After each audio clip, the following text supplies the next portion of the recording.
to Let's that. see, but Rough here, this nigga the fuck Hey, up. Kev, We give got a him a Ricky Bobby gun, though. If brother. you ain't Hit first, you that last, nigga Kev. hit that nigga with a headbutt, a low There blow, you go. nigga. There Hey, you look, go. you There got you to go. get Yeah. dirty in that motherfucker. There How you do you go, headbutt Kev. somebody that ain't letting you get close to him, sir? Because that's what I'm saying, Kev. Send him in there with a gun. Send him in there with a gun to even it up. That's the only way I Fuck see the it. fight being even, brother. Like, it's no way. He yeah, was true. Earl outmatched. can close that distance, bruh. Like, man, see, to me, Earl just had looked like really, really slow and just like Earl So did he had not ring look like rust. himself. It was And ring rust that made him lose that bad. Man, call I y'all. mean, he just Hey, came man, across a no, bad motherfucker. Like thank you. that's That's it's it. all good. That's it, Rock. Man, That's You all. gonna It's come okay across to a have it. bad. You gonna come across a bad motherfucker every now and again. You gonna run across somebody that look. Bud is somebody that Earl ain't never seen before. He's not Sean. He's not Danny. He's not none of these guys. He don't know how to like. Bud took advantage of the little shit that Earl does wrong that other fighters have not taken advantage of. That's okay. You give Earl a chance to adjust, watch the tape, keep his fucking left hand up, not be overly aggressive, and see where the rematch go. But you don't say that we just don't want what when did this shit in boxing start that we don't want to see rematches anymore? Like when did that when shit somebody start? Rock, get let me explain. outclassed, then it's not Yes, worth a rematch. thank I you. mean, But Rock, but all right, he hold but on, did Rock. get this is fucked up. yo I'm not gonna lie. this is the fight. This is the fight game, man. And I feel like we in the era like when Muhammad Ali got his ass whooped by Joe Frazier. The niggas say we don't want to see the rematch. Like That was when a long time ago. I don't know. I was, I'm saying though. I'm just drawing comparison. Like in the yeah, fight game, But did he really get his ass whooped? See, you got to refresh my memory. man. Like, did he go? Ali had got his Let ass me ask whooped, you man. this, nah, Kev. Ali got his ass Did whooped. he get Yeah, Like knocked yeah. out? Did like he like get If there, No, he didn't get knocked when out, but he knocked got knocked down. out? when the Hold on. Roberto Duran loses the first fight, comes back, beats Sugar Ray's ass the second fight, do we say we don't want a Rock. trilogy? Like No, what I'm saying is Rock. Listen to me, brother. We're not saying lose. Like, were these boxers being stopped? Was the fight stopped? No, was Or the did these fights go fight to a the beat distance? down? Like if he would have won at least 3-4 rounds in there, I would have been like, okay, maybe it deserves because it could and swing and that's next and that's fight. and that's and that's fair, my brothers. That's fair, but I feel like this is the type of stuff that holds boxing back. Like we can't live in an era where we just because somebody got their ass whooped on any given night, that doesn't mean that we don't want to see. Now, if y'all say, all right, cool, Earl doesn't need to take a direct rematch in the next 6 months. If he don't need a rematch in December, that's one thing. But to say that he shouldn't step in the ring with Bud again is just blasphemous. Like, why would we I not give you want to see that. this again? I hey, I give you got a that. question for you, I Rock. give you that. Real quick, Kev. I Go give ahead. you that, Rock, because you did say recency bias. You know what I'm saying? So yeah, we are suffering from recency bias. But yes, let Earl whoop on about 3 or 4 other people, and He then ain't we'll got see. 3 or 4 more fights. That dude ain't gonna be there, bro. Man, listen, look, Terrence hey, ain't gonna Rock, be there for him to have three, But four more I don't hey, fights, want. I bro. don't want to see it back to back. I'm gonna be honest with y'all. I don't want to see this in Bro, December, if February, January. I don't, bro. The brother's gonna get hurt. He's gonna be sounding like Ali in his older age if he keeps man, getting in the ring with that brother, bro, man. if Tank can fight Pitbull Cruz one time and almost a second time, and people are cool with that, I don't want to hear nobody complain about this fight. And hey, we just Facts, Rock, seen Pitbull Cruz go in there and then basically win, facts. damn near windmill. It's He not went that and man, did many. the that women's nigga, It's windmill with not that fight. many. Pitbull It's Cruz not was that. fucking trash. It's still not that many fights to be made in boxing. This was box office. This was the biggest shit that we've had in recent memory. Why would we not want If to he see it goes played up and back? fight the Yeah, Charlo that I want to see him fight Charlo. I'm with But So Kev. I that, got but a question for we Rock though. talking Rock, after the Canelo fight. What if Charlo goes in there and gets his fucking ass whooped Well, by Canelo? Do we still want to see that fight? ain't he let Rock, me fighting the ask Rock, you big Rock. this. Charlo? Hey, He ain't listen, fighting the little Rock, Charlo. Rock, listen. So when Floyd had beat Arturo Gotti, right? Yes, sir. And let's say if Arturo Gotti was screaming out, hey, dog, I need a rematch. Would Right. you have watched that rematch? It's Floyd. We all watching the rematch. That's a fact. Would have been something that you wanted to see though. Like Yeah, yeah, Well, yeah. look, that's the well, Like, look, would look, that question. be look, look, look, something look, that look, you look, would look, look, look, anticipate? Like, look. oh hell I, yeah. Well, look, I ain't gonna be the nigga that's on here sitting in front. When Floyd was in his heyday, I wasn't really in. I was a little young, so I wasn't really into boxing like that. So I can't really tell you that as a boxing fan, I would have wanted to see that. But my pops, as a boxing fan, definitely would have wanted to see that. That's a fact.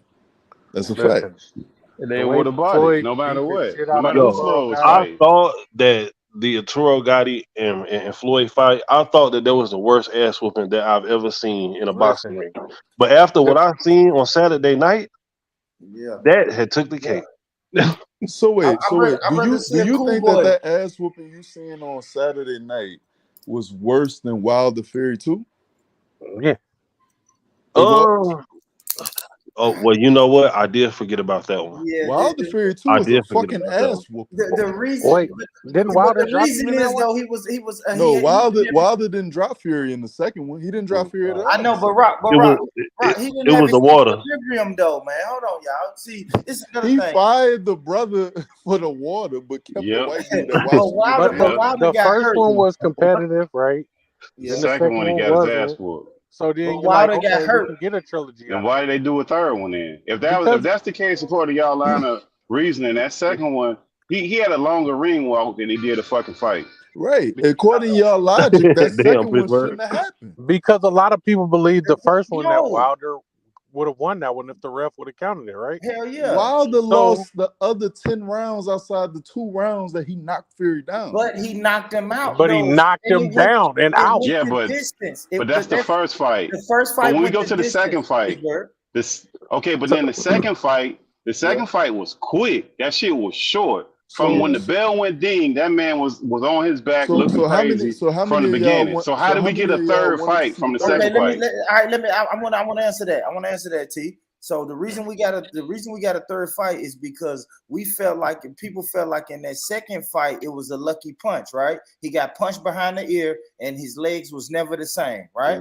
Nah, Yeah, the narrative. I can't So, agree. Nah, the bro, reason- he was the getting beat reason- up that whole the second re- fight. the It was reason- the narrative. Wait, hold It on, was hold about on, his hold on, water hold on. not being right and The all that reason other we shit. got the third fight is because Deontay sued for the third fight. That's the reason we got the third fight.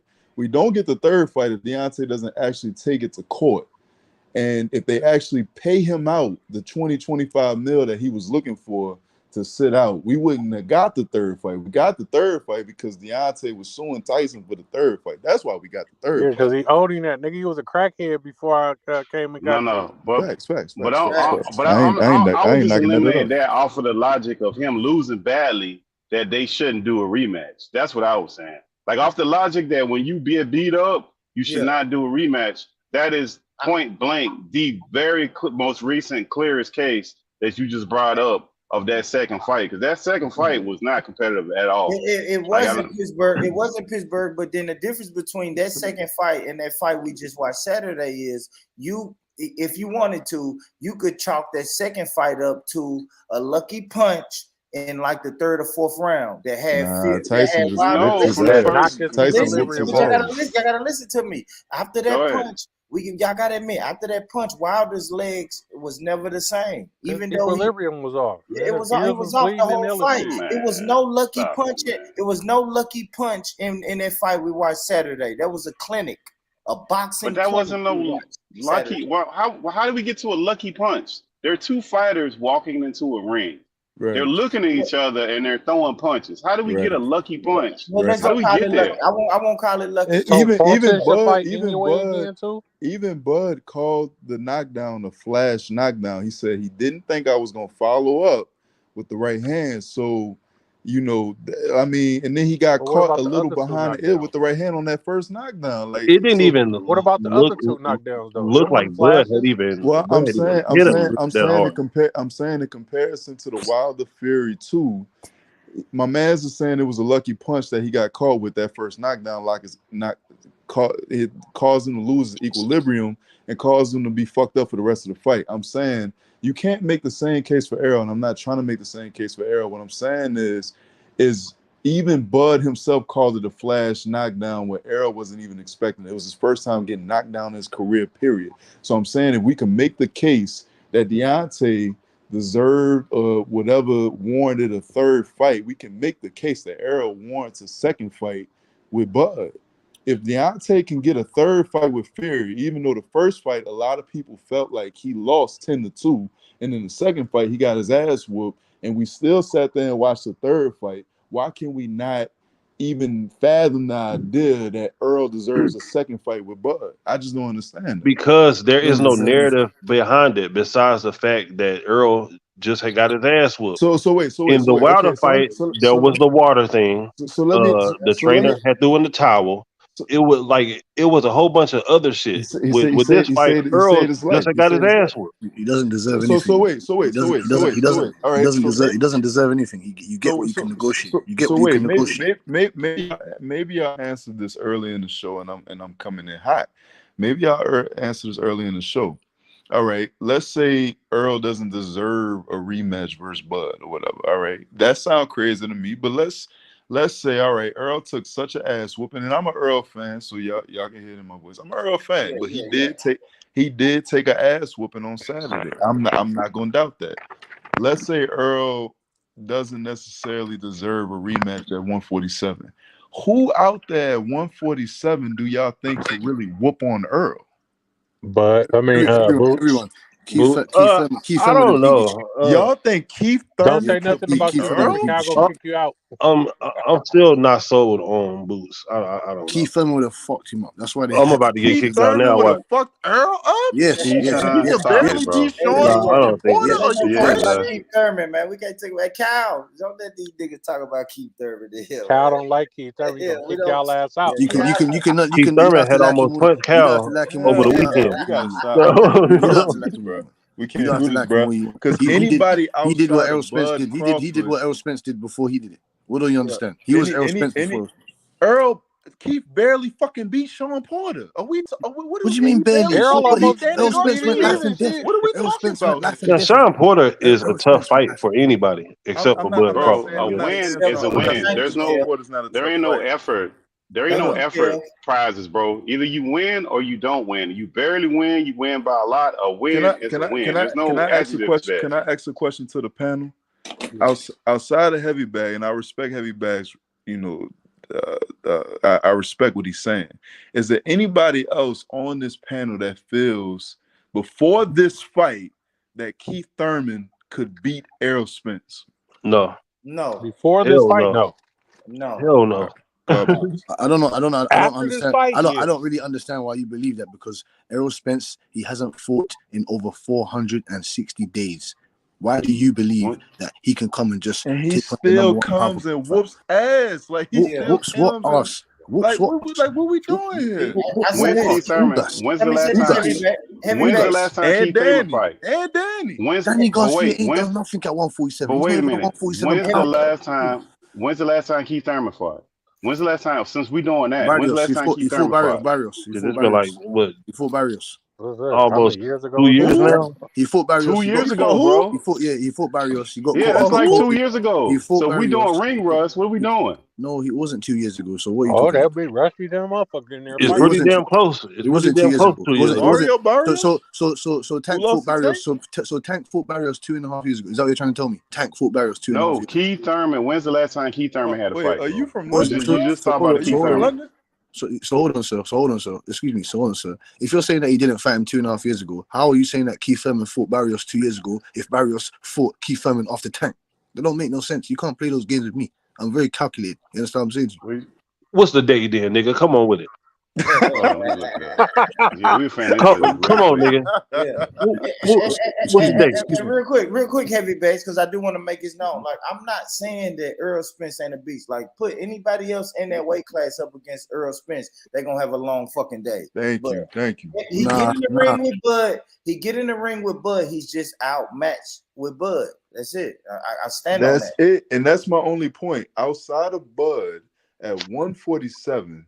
Who are we talking about that's actually a favorite over Errol Spence? It's not. It's not Errol Spence. That Errol Spence that we saw in there on Saturday, the one that said his timing was off, this was off. Yo, he was missing. Where you from, G? Where you from? I'm from South London. Oh, so you mad over the Kell Brooks shit? You still That nigga upset over there. You still mad over the Wilder Hey, shit. look, your favorite rapper is Dizzy Rascal, huh? Who said that he's a crackhead in that? Wilder got look, knocked Keith out by a Thurman. crackhead then. Wilder got knocked out by a crackhead. Heavy Bags, don't do that, Heavy Bags. Don't come over here with don't that, stop man. that, man. Come on, man. We don't fuck with travelers, man. We got. What do you mean don't come over? What are you talking about? I'm talking about his boxing skills. Thurman last win was February 5th, 2022. Heavy Bags still mad that Earl fucked Keith up Thurman fought. I'm not mad about nothing. I'm glad. That's the last time Keith Thurman fought. I'm happy that February 5th, exposed him. February 5th, 2022. That's the last time Keith Thurman, the guy that y'all keep talking about, that's the last time that guy fought.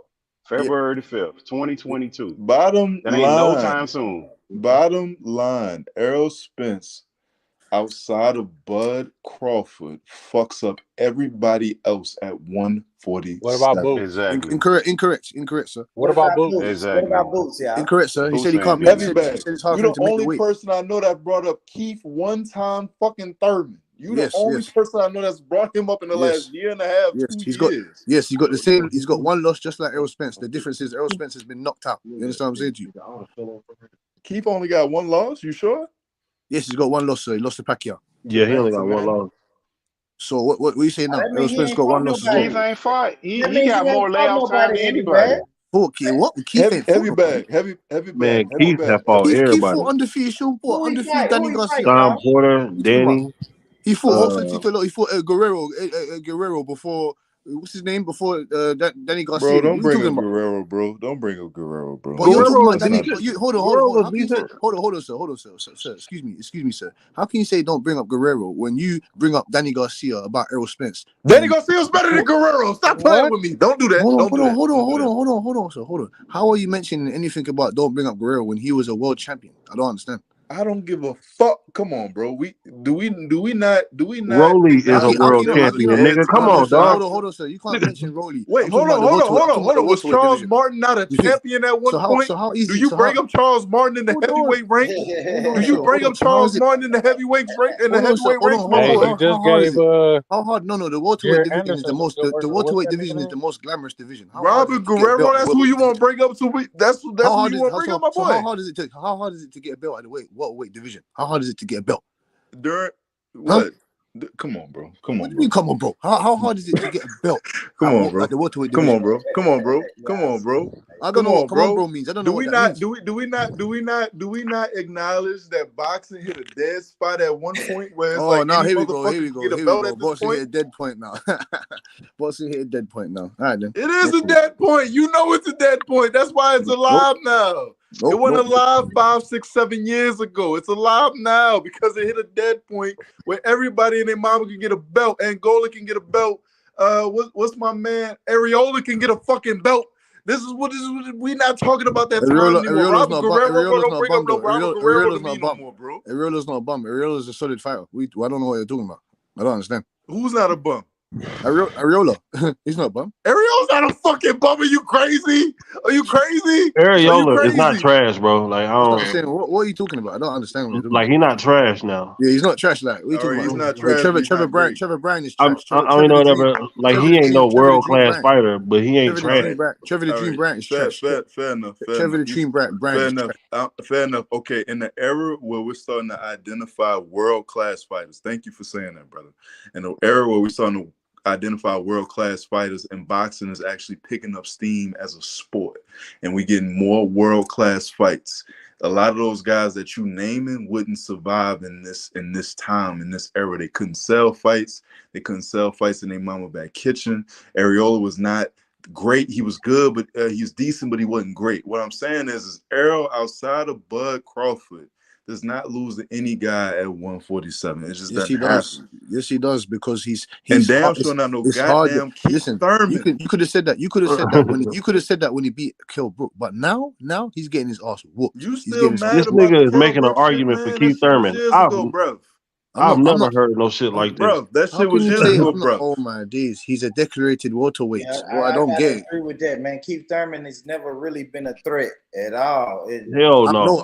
Listen. No, what I'm saying is that. At the time that Keith Thurman was a threat, and Errol was trying to walk him down, he didn't want to take the fight Can we talk No, about it's that? not. It's not. He didn't want to take the fight. It's the fact that they didn't want to put him in that position to beat and to Errol Spence to get beat up on because they knew that. Man, get the fuck out of here, man. This nigga drunk.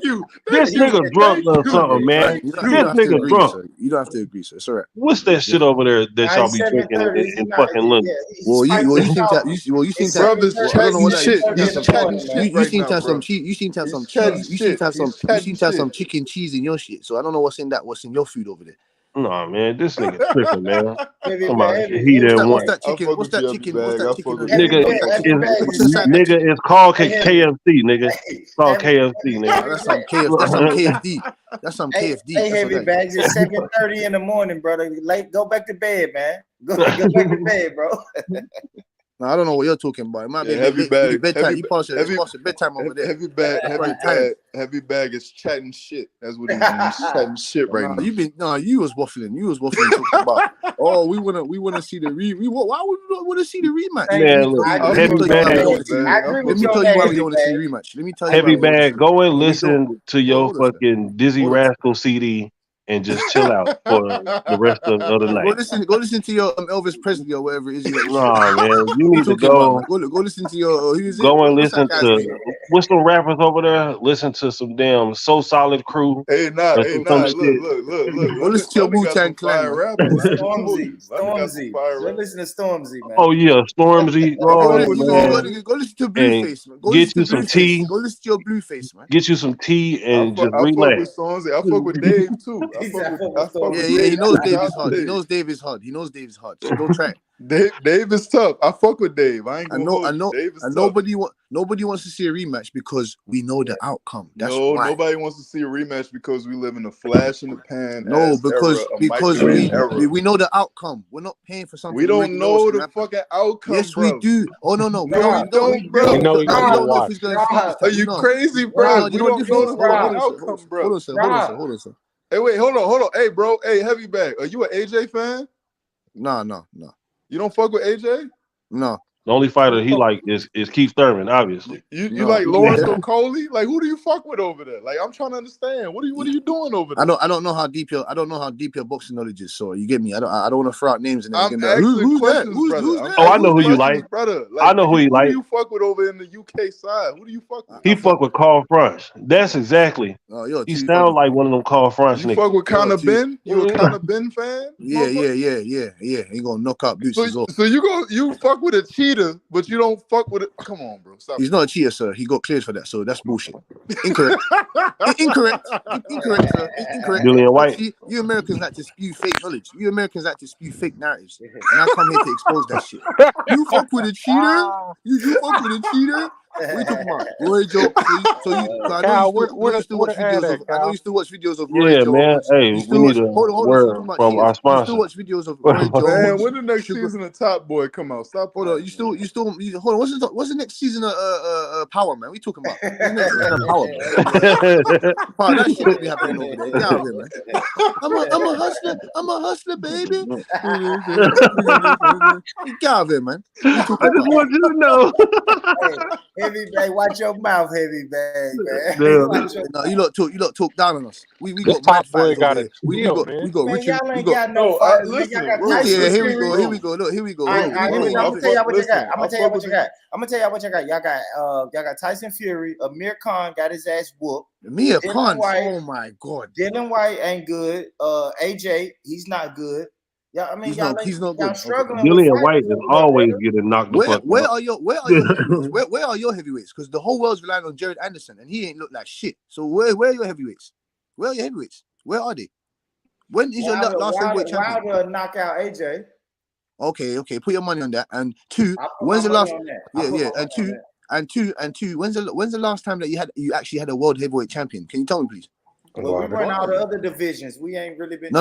I said world. No. I said what heavyweight. When's the last time you had a Wilder? When? Wilder was the last one that you had a world heavyweight champion. Can you ask 2 years ago? Go over there and beat that nigga against who? Who's that? Who? Yes, he lost to Tyson Fury. You a Tyson Fury fan, heavy bag? You a Tyson Fury fan? That wasn't your last heavyweight champion. He running with the white boy. He gonna run with the white boy. You gonna run with the white boy? No, that wasn't your last heavyweight champion. Heavy bag. Excuse me. Who was your last heavyweight world champion, please? Deontay Wilder. Incorrect. Incorrect. Hey yo, fuck all that. Listen, heavy bag. Trevor the Dream Bryant. Trevor the Dream Bryant. Fuck Trevor the Dream. Listen, fuck all that. Listen, if you talking about those silver I fuck with the UK man. You making them look bad right now. Fuck no, I ain't. No, I ain't. I'll be there next spring. I'm listen. You making them look bad, bro. No, I ain't. We have you on that food. That was you on that what food. So what do you disagree with? So what do you disagree with? So what do you disagree with, Mr. Rock? What do you disagree with?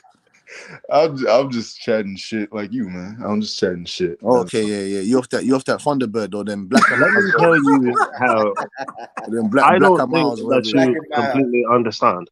So let me tell you, heavy bag, sir. Oh, is that how you want to go? Oh, two can play that game. So, your boy Earl got his ass whooped. So, no making no excuses, man. You understand what I'm saying here, boy? Derek James couldn't save him in there. Hey, Yellow Beezy couldn't save him in there. Yo, heavy bag. I got a question, brother. You an AJ fan? No. Who do you fuck with from the UK then? I'm a real boxing fan. I'm not an ignorant idiot like these other people that you get me that poison the YTBC. You understand what I'm saying to you? I'm not a fan of somebody that loses and then throws another man's belts that he just won off you out of the ring. That is incorrect. And then you're going backstage and slapping people in that. You still are not answering the question though. Who do you fuck with? I fuck with Richard Riakporhe, the up and coming new cruiserweight champion. Oh, Lawrence gonna fuck him up. Oh, you're buzzing out your head. The guy I'm just playing. I'm bullshitting. The guy that Lawrence lost to, we already smacked him up, so we're gonna smack him up again to get the belt. I like Richard. Yes. We're gonna crush up. We're gonna crush up Jay Opotea. We're gonna crush him up. We got guys we got world champions, the likes of Dennis McCann, Sonny Edwards. You know what I'm saying to you? We got Joe Cordina that got robbed of his belt. Who the fuck is these people, bro? That's what I'm saying. You don't know. That's what I'm saying. Your boxing knowledge is not your boxing. Yeah, I have no idea. Your boxing bag ain't deep enough. You don't know these guys. What you mean? It's a million fucking boxes in the world. I don't know who the fuck going on over there. We got Buatsi. We got Dan Aziz. Oh yeah, Joshua Buatsi. He good. Joshua Buatsi. He's meant to take on Bevo. He meant to take on Bevo. Bevo don't want us work. Bevo gonna fuck him up. All right, we'll see then. Bevo's gonna fuck him up. Okay, I'll be right back here, and you can tell me that. Simple. Bevo's gonna fuck. So what are you gonna say when Bevo fucks him up? Are you gonna say Buatsi needs to retire? No. Bevo's on the pound for pound list. Are you gonna say Bevo's on the pound for pound list, sir. Bevo's on the pound for pound list, so I'll have no problem if we can get his arse. So if Bevo fucks up Buatsi, are you gonna be a man and come up here and say we don't need to see a rematch right now? You gonna say that? Of course. What the hell? But let me tell you this. I promise you. You wanna bet whatever dollars that is over there that he's not gonna get his ass whooped like Errol Spence? Do you wanna bet that? No, that's not a fair comparison, bro. That's not a fair comparison. Bill gonna fuck him up though. I ain't gonna. No. Not like Errol Spence. Errol Spence got his ass whooped. His face got crushed. You got crushed. I mean, Errol Spence has been through more. Errol Spence has been through more as a real nigga than Buatsi has. I'm gonna break. Let's keep it a bean here. He fighting real gang wars in Dallas. Let's keep it a bean here. What is Buatsi doing? What real gang wars? You went to private school, nigga. What are you talking about? What real gang wars? You think I'm stupid? Do you think I'm stupid? What? No, I'm saying. Why do you try to lie to me? Why did you try to lie right there? Listen, I don't know what the fuck going on in the UK. I'm letting you know that Earl got caught. Like he got caught in the middle of a Mo3 war. I know you don't know none of them Dallas rappers. He had Mo3 kill. You know what I'm saying? I know you ain't into all that shit. I know y'all got your own thing going on in London, but I'm saying Earl really in the field like that. He really in the Earl's really in the field. So 1 minute. So hold on. So 1 minute. So 1 minute he stays in the gym. 1 minute he stays. Pudo. Do you hear these excuses? What up? Yeah. They're pretty funny. I ain't gonna lie, bro. He stays in the field. I've been laughing my ass off, bro. Pudo. He said he stays in the field. It's not excuses. Pudo. He said he stays in 1 minute. 1 minute he's dedicated. He's in the gym. He gets these. So what? You just said he's in the field. You said he's in the field though. He is in the field. Well, you said he's in the gym. Which one is it? Motherfucker, you can do both. Both can be true at the same time, motherfucker. So that's what I'm saying. So that's gonna lead to you Doesn't getting sound like smoked. I'm saying both can be true at the same. I don't know how they give it up in the ends where you at. I don't know how they give it up in the ends. Well, you've been over here. You've been over in America. You gotta fight for your life over here in America. That's what I'm telling you. Heavy Bags is from Peckham. I can tell by that accent. He's from Peckham. How do you know? How do you know where I'm from? Well, right. Peckham, man. What do you know about Peckham, fam? You know I'm from there. Come on, man. I know Peckham. I know all the London. I know high roads. I know all the high roads. He's chatting right now. Heavy Bags is chatting shit. Heavy Bags. I know all that. I know Tottenham, Peckham. What up, bruv? What's up, bruv? What y'all at? Tottenham. No, that's too funny. Yeah, man. Those motherfuckers from Peckham, they know how to cook, bro. I got family in Birmingham. We don't do them things. Yeah, shit, man. Shit. So you like Leon Edwards in that. Yeah. Hey, boy, Rich locked in on the other side of the pond with the red coats. You feel me? But he's good. Hey, don't tell him nothing, Don't tell him nothing, man. Hey, boy, Rich, I ain't mad that you friends with the lobster bats. You feel me? It's all good. Just know that they lost. As long as they know, as long as you know that them Brits are Earl Spence and we Terrence Crawford over here, just know that. Hold on. You bring up Buatsi with 17 and 0. Like what? How you bring up Buatsi? We sent them back home packing. We sent them back home. They took their ships. They took their ships on a long ass journey back home. They got their ass whooped. They went all the way back to Britain and said, "Hey, bro, them Americans, let's let them be." That's all they said. That's it, though. What the fuck are we talking about? All I say is, hey, don't forget your place in life. You're our little homies. Don't forget that. You're buzzing out your fucking. What are you talking about? You're our little homies. You used to be our big homies. You used to be the big homie, and then we made you the little homie, and now you're the little homie forever. So don't forget that. No, not in the heavyweight division. Where is Buatsi ranked at? Where he ranked at? Not in the heavyweight division. Not in the heavyweight division. We run that. America. These colors don't run. America. Well, Tyson Fury came over there. Who are you Americans? Who in America can whoop Tyson Fury? Tell me that. Hey, check this out. Yo, you can have. Hey, check this out. You can have all the greatest athletes in the world, but when it comes to war, we whoop their ass. So just stay in your place. Stay in your place. Hey, Heavy Bags. You listen to Heavy Bags? Yeah. Does Buatsi beat Better Beef? Oh hell no! No. Oh, okay. Nobody beats Better Beef at lightweight. Nobody beats Better Beef at lightweight. Bevo beat Better Beef. Bevo beats Better Beef. No, he's not going 12 rounds without getting caught. That's not happening. You said Bevo beats Better Beef? Your footwork, yes. Hell no. So wait, hold on. No, hold on. I asked if Buatsi beats Better Beef. No. So you don't think Buatsi could beat Better Beef, but you think Buatsi can beat Bivol? Excuse me, Rock. You're not a casual. It sounds like you're not a casual. So you understand that styles make fights, right? Get the fuck out of here, Heavy Bags, bro. I don't believe Buatsi can beat Bivol. I'm just saying to you that would be a good fight. So who the fuck can he beat? What is you holding them down for? Who the fuck can he beat?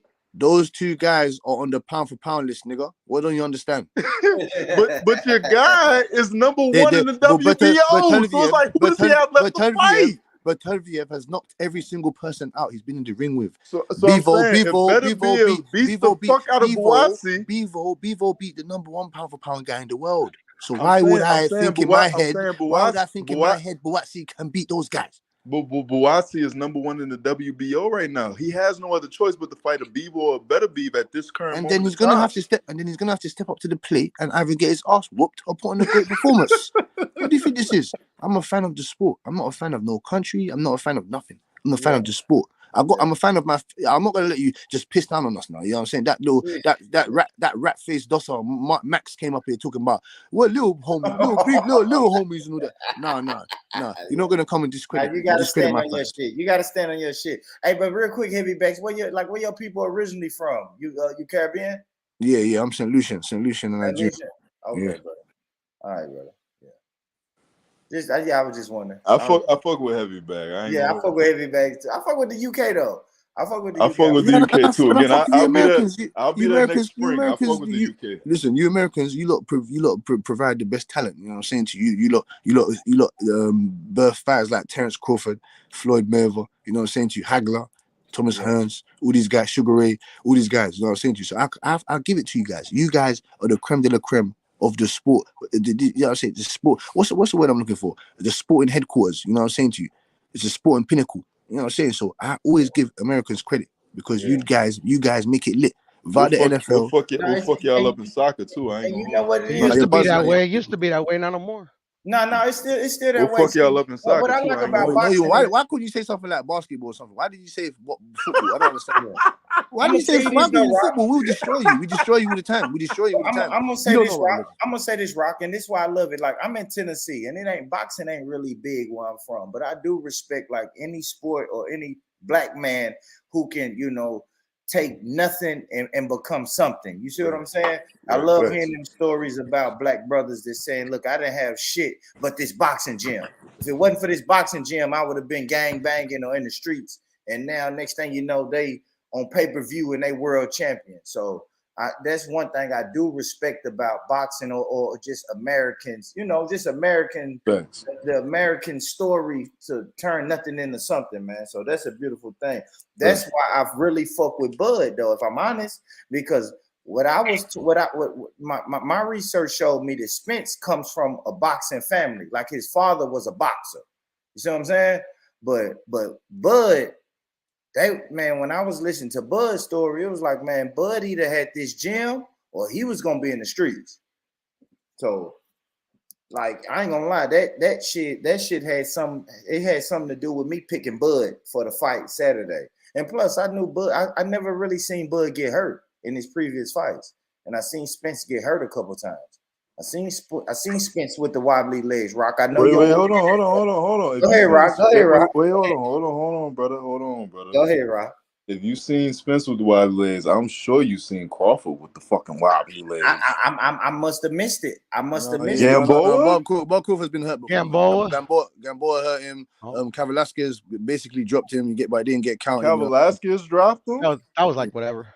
Yeah, it was not a drop. It wasn't a drop. I counted it as a drop, but I mean, he wasn't hurt. Yeah, it wasn't a drop, but it was a flashlight. He buzzed him. You know what I'm saying? He buzzed him. He knew that something was there. I'll give you another thing that I paid attention to. Now, Spence and Sean Porter went the distance. Yeah, he knocked Porter down, but it went the distance. But that was a stoppage. That was after a layoff again.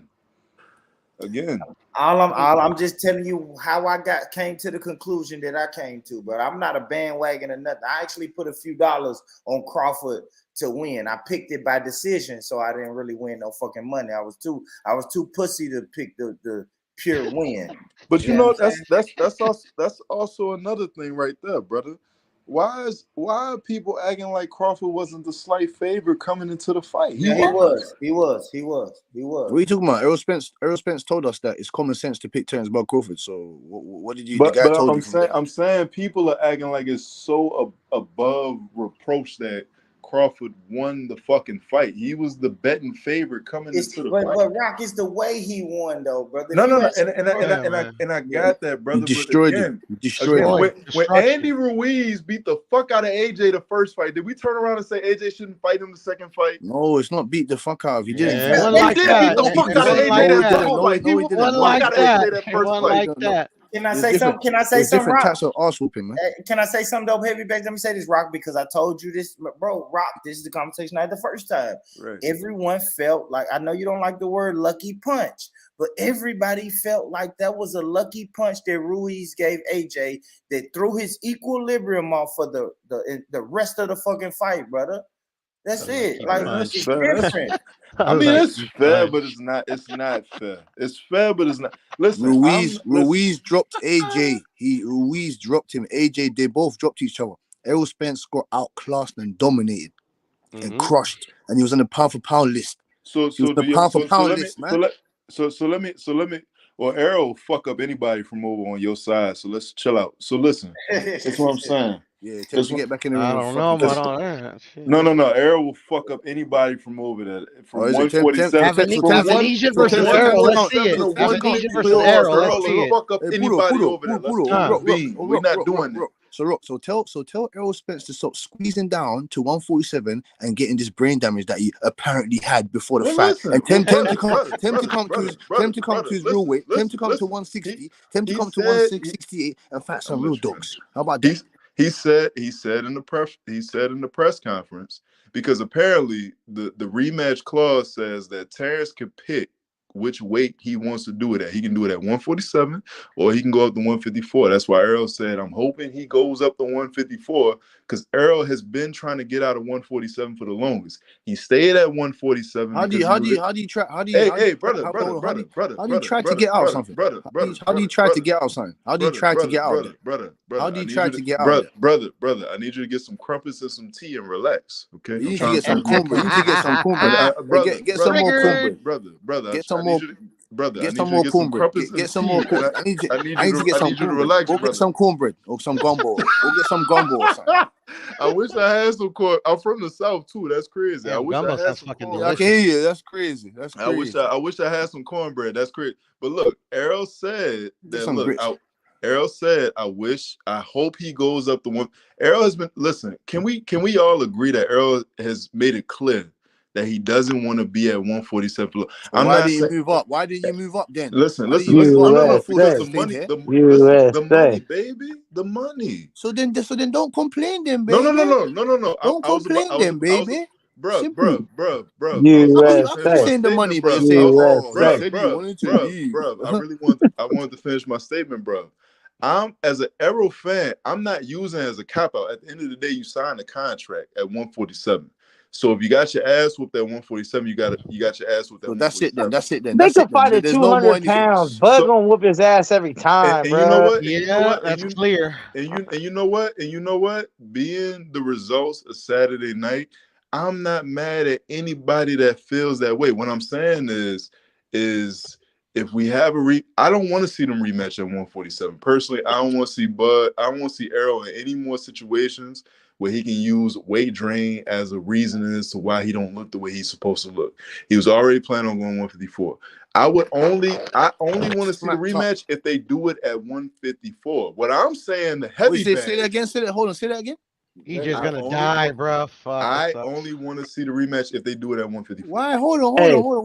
Why weight don't got nothing to do with footwork. Weight don't got nothing to do with timing. Weight don't got nothing to do with lunging jabs. Weight don't got nothing to do with defense.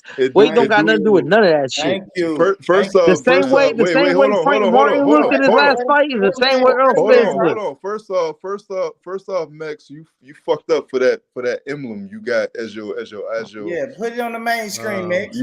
That's reality, though. That's reality you're looking at right there. You must have won some money off of Bud. That ain't no, I did it. I don't bet on fights, but I've been telling people since Bud came in 147, he'll knock out the whole PBC roster, bro.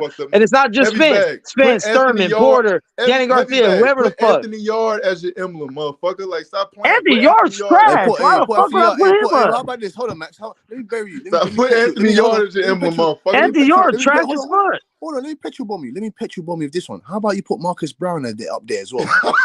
Put Marcus. I told you, I got a response. I got a trick up my sleeve every time. Put Marcus Brown up there. Well, where's that guy been? He's been on a he's faced on a milk carton ever since. Who the fuck is Marcus Brown? He's been on the milk carton ever since. Is he retired? What happened to that guy? No, hey, but here's the thing. I'm gonna give y'all props when it comes to heavyweights. When it comes to heavyweights, the U.S. ain't got shit. It's Fury and Usyk. That's it. Heavy bags. He fucked up Badu. What you gotta say about that? I'll put a Badu. Fucked up Badu. Yeah. But Turviev ran him over. But Turviev destroyed him. Hey, niggas looking for any fucking reason. Oh, Earl Spence had a bad hot dog the day before. Earl Spence. Come on, bro. He's gonna get his ass whooped either way. Skills pay the bills. Listen. That's reality right there in that avatar. Listen, Max. I'm a Errol Spence apologist, but I'm not gonna go as far as to say that Bud was the better man. He outclassed him, he outboxed him, he took advantage of him keeping his left down, he took advantage of timing, he took advantage of Errol being overly aggressive. Bud was the better fighter. I'm not doubting that anybody should. I'm saying if the only way I would want to see the rematch is if they do it at 155. Hey, I'm gonna make one statement, right? And this is the truest statement I can make. What's the Now, point? if Spence was weight drained, right? I'm gonna give y'all that. If y'all say, "Hey, Spence is weight drained," he should be okay. Whatever. Guess what? Guess what? Just like Lomachenko and Devin Haney, that's his fucking fault for ducking Bud for 5 fucking years. Maybe if he would have fought him a couple years ago, he would have had these fucking problems. Too late. Hold on, brother. 5 fucking years he ducked them. 5 fucking years. Wait, brother. He didn't 5 years. Bud 2018, Bud said, "I want all the chance. Anyone with a belt." Spence didn't step up. Bud was in a slave deal with Bob Arum. It don't matter. Bud, hey, Spence said, Spence said he ain't done nothing at 147 yet. Go get a belt. He got a belt with Jeff Horn, and he said, "Oh wait, I'm gonna go this way. Let me take care of this over here first." No. Like, come on, bro. What he said was, why would I fight you and I could go the easy route? No, we know why he went the easy route. We know. We know why. We know why. Look at his face. Hey, I ain't mad at it. I ain't mad at it though. Spence, go get your money, bro. Because as soon as you fought Bud, you wasn't gonna do shit. Look at his face. That fight's gonna be in Omaha though, bro. He's gonna die. Hey, look at his face. Hey, look at his face. That's why he went the easy route. That's why he went the easy way. No. Yes. Yeah. No. Hey, y'all want a better look? Hey, bro, heavy bags. Damn, man. Bro, y'all want a better look? Bro, that's heavy reality, bags. bro. Listen, bro. That's Martin Lawrence. That's not the internet, bro. That's that ain't no Photoshop. That's no Photoshop. Thank you. No Photoshop. Hey, that's Hitch. That's Hitch. That happened. That's Will Smith from Hitch. Hey, the doctor came in at like the second round. Like, hey, you good? That's Will Smith from Hitch. I'm gonna let y'all finish, and I'm gonna go. I'm gonna let y'all finish. Not Rob. Hey, at the end of the day, I don't feel bad because Spence tried to wait him out till he got older. He tried to wait 4 or 5 years. He tried to go get everyone that was easier. He admitted it. Hey, everyone else was the easier fight. Danny Garcia was the easier fight. Everyone else was the easier fight. Right now, I mean, Amnesia did a better job. He was in a whipping chain deal at top rank. You were calling him Amnesia. Stop playing, bro. Stop playing, bro. Hey, Rook, you go to that fish fry. And this is what we can't do as boxing fans. We can't spin this bullshit ass narrative. He was in a whipping chain deal at top rank. That's why Errol said, why would I chase you at top rank when I can go get these belts with niggas that's on my side of the pond? Why would I do that? Easier. Why would I fight Bob Arum and you trying to get a fight when I can go and make a fight with these niggas and get 3 belts? And that way when we do match up, we good. That's what he said. Bro, like, what we doing here? Okay, here's this though. If Bud was the easiest out the champions, knock him out the way, and it's just PBC at 147 for the rest of those years he's trying to get it. Brother. He was hoping that Bud would lose at some point. No, that's Jamel Harris. Listen, that's Jamel Harris fight. Why did he fight Mikey Garcia? Why? I feel bad for EJ, to be honest. Bro. Can y'all hear me? For why did he fight a little ass 147, 140? Why did he fight 135 pounder? Why did he fight 135 pounder Mikey Garcia? Why? No answer. No. Exactly. I'm going to the bigger point. When Errol said Mikey Garcia had no belt over that side of the pond. Heavy bags. I need you to hear me, bro. When Errol said that, at that time, you got to take into context where he was at that time. He's trying to gain all of the belts on the PBC side. So what he's saying is why would I fight with Bob Arum in top rank to try to make a co-promotion? Mikey Garcia didn't have a belt, bro. Can we not come here? Danny Garcia didn't have a belt, bro. Can we not come here? I mean, this is not apologizing, bro. This is delusion. Hey, both Garcias didn't have a belt, but keep going. We have to cut you off. Keep going. Go ahead. Danny didn't have a belt? No, Garcia. No, he didn't. Neither Garcia had a belt. Danny and Mikey didn't have a belt. But go ahead. Mikey did not have a belt. Danny didn't have a belt? No, none of them had belts. So what are you talking about now? Danny not only Ugas Porter. Only Ugas Porter. Was Danny not a mandatory? Okay, Danny got 2 fights. Was Danny not a mandatory? No, hold on. Before y'all start that narrative, when the fight was originally made, Danny Garcia was not a mandatory. After Spence got injured and whatever he got injured, and the fight got pushed back, by that time, Danny Garcia was a mandatory. When the fight first got made, before the car accident, Danny Garcia was not a mandatory. Okay, but by the time that Errol got injured, Danny was a mandatory, right? by the time he got injured. But they made the fight before he got injured. Explain to us why they made the fight before he got injured, and they pushed the fight back. Errol Spence could have told Al Heyman, no, Errol Spence. Excuse me, sir. Errol Spence could have told Al Heyman, unifications trump mandatories, so he could have. Wait. Man, none of this shit matters, bro. He got clipped. Y'all are missing it. Hey, Pudo, he doesn't want to hold the cooking. You get me? Y'all are missing it.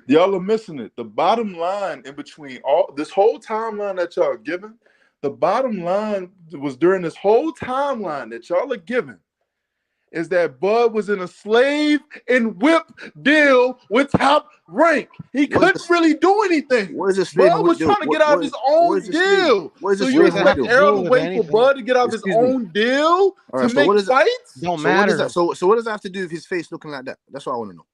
Exactly. No, but here's the thing. Why does his I would face look like look. I mean, look. I would accept that argument. I would accept that argument if PBC reached out to Bud for a fight, and then it was like, oh, he's in a slave deal with Bob Arum. PBC has never once made Bud an offer, not for anyone. I'm not even talking Earl Spence. They never made an offer for Thurman, Garcia, or Porter. And then when Porter got put the purse bid, PBC never put up an offer on purse bid. Never one, not even a low ball. So you can say what you want about Bob Arum, about he lowballs niggas, he don't offer much money. PBC offers $0. They don't even put their hat in the ring. Niggas, okay, what's better? A lowball or zero? Oh, who cares? If Errol is gonna make more money versus getting lowball, because you talking on no, I'm not talking about Earl. Take Earl out of it. I'm saying PBC as a whole was ducking Bud. Thurman, Garcia, Porter. They didn't make no fucking offers. Rook. No offer. Rook. Bro. The duck argument is out the window. They fought already, bro. Rook, you need to explain. Just don't forget they ducked for 5 years. That's all I'm saying. Yeah, let's forget about it because they fought already. Y'all crazy. Rook. Because the argument now is, he should have moved up to 154. He was weight drained. If he didn't wait 5 years, he wouldn't have been fucking weight drained. That's not an argument, though, Max. That's delusion. That's delusion. That's how it drinks. All right. I got you, Piro. That's what this is. When. Hey, I'm gonna follow your lead, Piro. It's good. Rook, you need to shout out to the boxing section. Hey, Rook, you need to explain to us. Hey, Rook, we're not crazy in saying that. You need to explain to us why his face looks like that. What happened?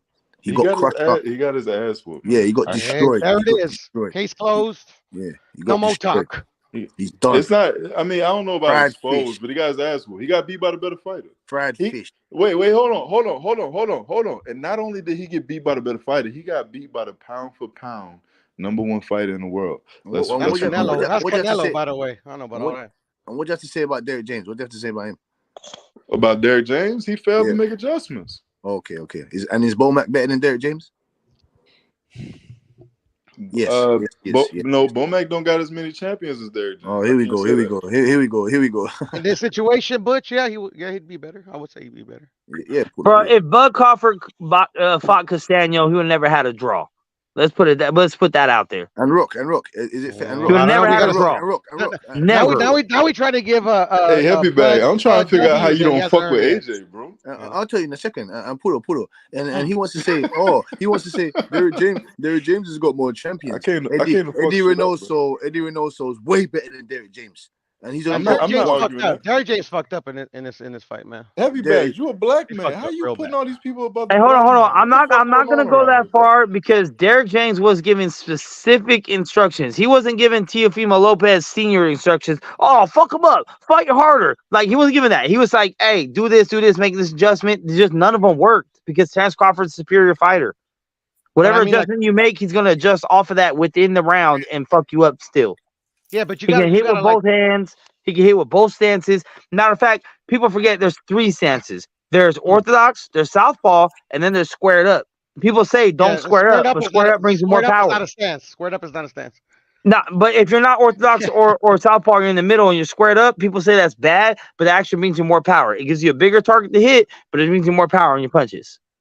No, it's simple. There's only two stances because orthodox. You got your shit. Fuck it. I always mess this up. You got yeah. So if you're fucking right, if you're an unorthodox or a lefty, you got your fucking you got your lead hand as your right hand. And then if you're fucking an orthodox stance, you got your left hand as your lead hand. That's it. Squared up. You're squared up. I mean, it's just a way to say how you're standing at that point. They're gonna punch the shit out of you if you squared up. Not necessarily. Well, which squared up boxer is a good boxer? Like nobody even uses it. Chavez. Yeah, we seen what happened to Chavez.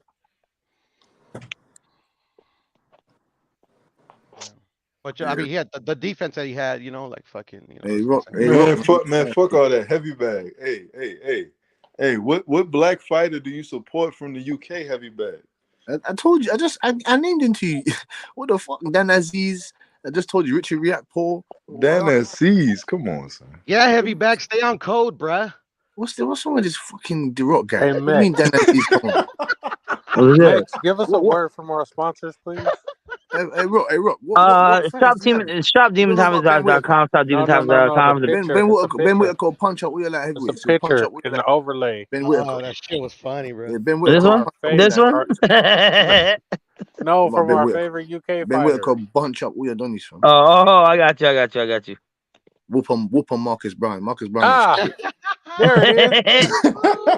You can put out there what you want. You can put out there. Hey, bro, he passed the fucking test, so there's nothing you can say about it. Hey. Here's the UK fighter list.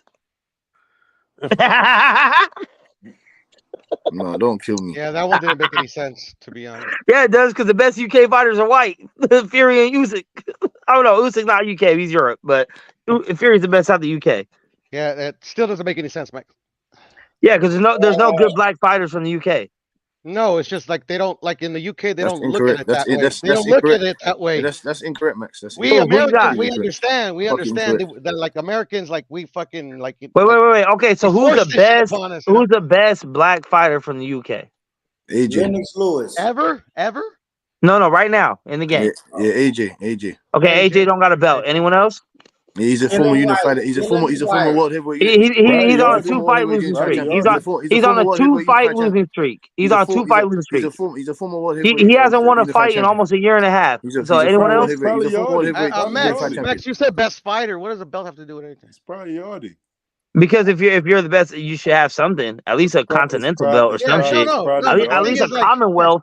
Give him a Commonwealth, something. Yeah, but bro, if you have a loss, you're not more than likely, I would say, you're acting like a peon. Hey, but bro, you're acting like a peon. You got 52 states. What are you talking about? He said a peon. Yeah, you're acting like you got 52 states. If we had 52 states or even 30 states, okay, you guys got 2,000 fighters. Like you guys have a better fighting culture than we do. Yo, heavy bag. Did you call him a peon? It's not even close, Max. That's facts. but here's what I'm saying. Look. At the end of the day, right? At the end of the day, when it comes to fighting the boxing, the heavyweight champ is always the king of the world, right? Heavyweight champ is always the king of the world. Right now, it's 2 Europeans. So at the end of the day, you guys got that. You guys got Fury, and then if you want to claim Usyk, you got Usyk. If you don't want to claim him, you don't got him. But heavyweights are irrelevant. No, heavyweight's king of the world. Listen to what this guy's talking about. Heavyweight's king of the world. Usyk has nothing to do with Usyk has nothing to do with England. I can say ever what again. are you talking about? No. What I said was y'all have Fury, and if you want to claim Usyk because you don't have no one else, go ahead. Mexico might as well claim Cotto then. Mexico might as well claim Cotto. Why? Why are we claiming Cotto? Why? You said if you want to claim Usyk. What I say he's European. I say European. He's European. He's European. That's a bad example. Pick another example. He's European. That's all I say. He's European. So I said if you want to claim, Usyk because you have nobody but Fury. You guys have nobody but Fury. That's it. Hello, sir. If you want us to claim, no, AJ is on a 2-fight losing streak. If you want us to claim Europeans, the Europeans be whooping on you. If you want us to claim Europeans, the Europeans been busting up. No. I don't. No. Here's the thing. Let me make this clear. Let me make this clear. I do not want you guys to claim European. What I'm saying is, hold on. What I'm saying is, I don't want you to claim European. What I'm saying is, you guys only have one fighter. So if you want to expand and claim Europe, then you have one other fighter. That's all I'm saying. You're incorrect because you've got multiple world champions. So what the hell are you talking about? Yep, No, yep. but I said heavyweight champ is king of the world. It always has been. Heavyweights don't exist in boxing right now. Yeah, they do. No, they don't, because like the so-called best heavyweight is fighting some MMA guy. Yeah, but he can do that. He can do that. On that. Oh, he can? Okay, all right. Yeah. Like I said, irrelevant. Yeah. We don't care about that fight. We don't care. We don't care about that fight. That's a money grab. That's a money grab. Okay, wait. Hold on, Piero. Hold on, Piero. Tyson Fury only has one belt. Usyk has 3. Usyk's fighting a boxer. No, excuse me. Tyson Fury's got 2 belts. Tyson Fury's got 2 belts, sir. What's he have? Oh, ring. He's got the lineal. Yes. Ring don't count. He let it go. Butch. Oh, he let it go. He let it go. Usyk has it now. Okay, fair enough. So therefore, Usyk has 3.5 belts because ring belt is like whatever, right? It don't really count. It does, but it doesn't, right? So there's really only 4 belts in the 4-belt era. He has 3 of the 4. It does count because they made a new belt for. I'm not really trusting anything Oscar De La Hoya is in charge of, but yeah, I get it. It's lineal. I hear that. It's lineal. But right now, Usyk has 3. Tyson has 1, and then if you want to include the ring, I guess Usyk has that, so he has 4. But so at the end of the day, Usyk has more belts than Tyson, but both of them are European, regardless of what country they're from. None of them are American. And at the end of the day, heavyweight champion is the king of the world, always has been. So I give y'all that. I'm trying to give y'all a handout here. No, there's no handout. But the thing is that the ring has Bud Crawford #1 pound for pound. So I mean, like, what are we doing here? Yeah, Terence Bud Crawford the best in the world. I've been saying Bud been that since War retired. Yeah, but you said don't trust anything that Oscar has a charge of. So we could take Ring Magazine pound for pound away from it. Like, what's ESPN pound for pound? What's everyone else's pound for pound? I think they got Usyk. Oh, really? Oh, shit. Yeah. No, I'm just fucking around. At the end of the day, bro, like fuck, bro, like this fight didn't matter in the end because he was already #1 pound for pound. I mean, like, what did he gain by like destroying Errol Spence? What did he gain? Popularity. Because he wasn't that popular before, and now everyone's talking about him. I mean, like, but he didn't sell like an exorbitant amount. So how is that like that? Is Errol Spence gonna take that rematch? Hey, wait, hold on. I wouldn't. Hold on, bro. Hold on. You're gonna get his ass whooped again. Listen. What is Piero saying? He said, "What did he gain by beating Errol Spence?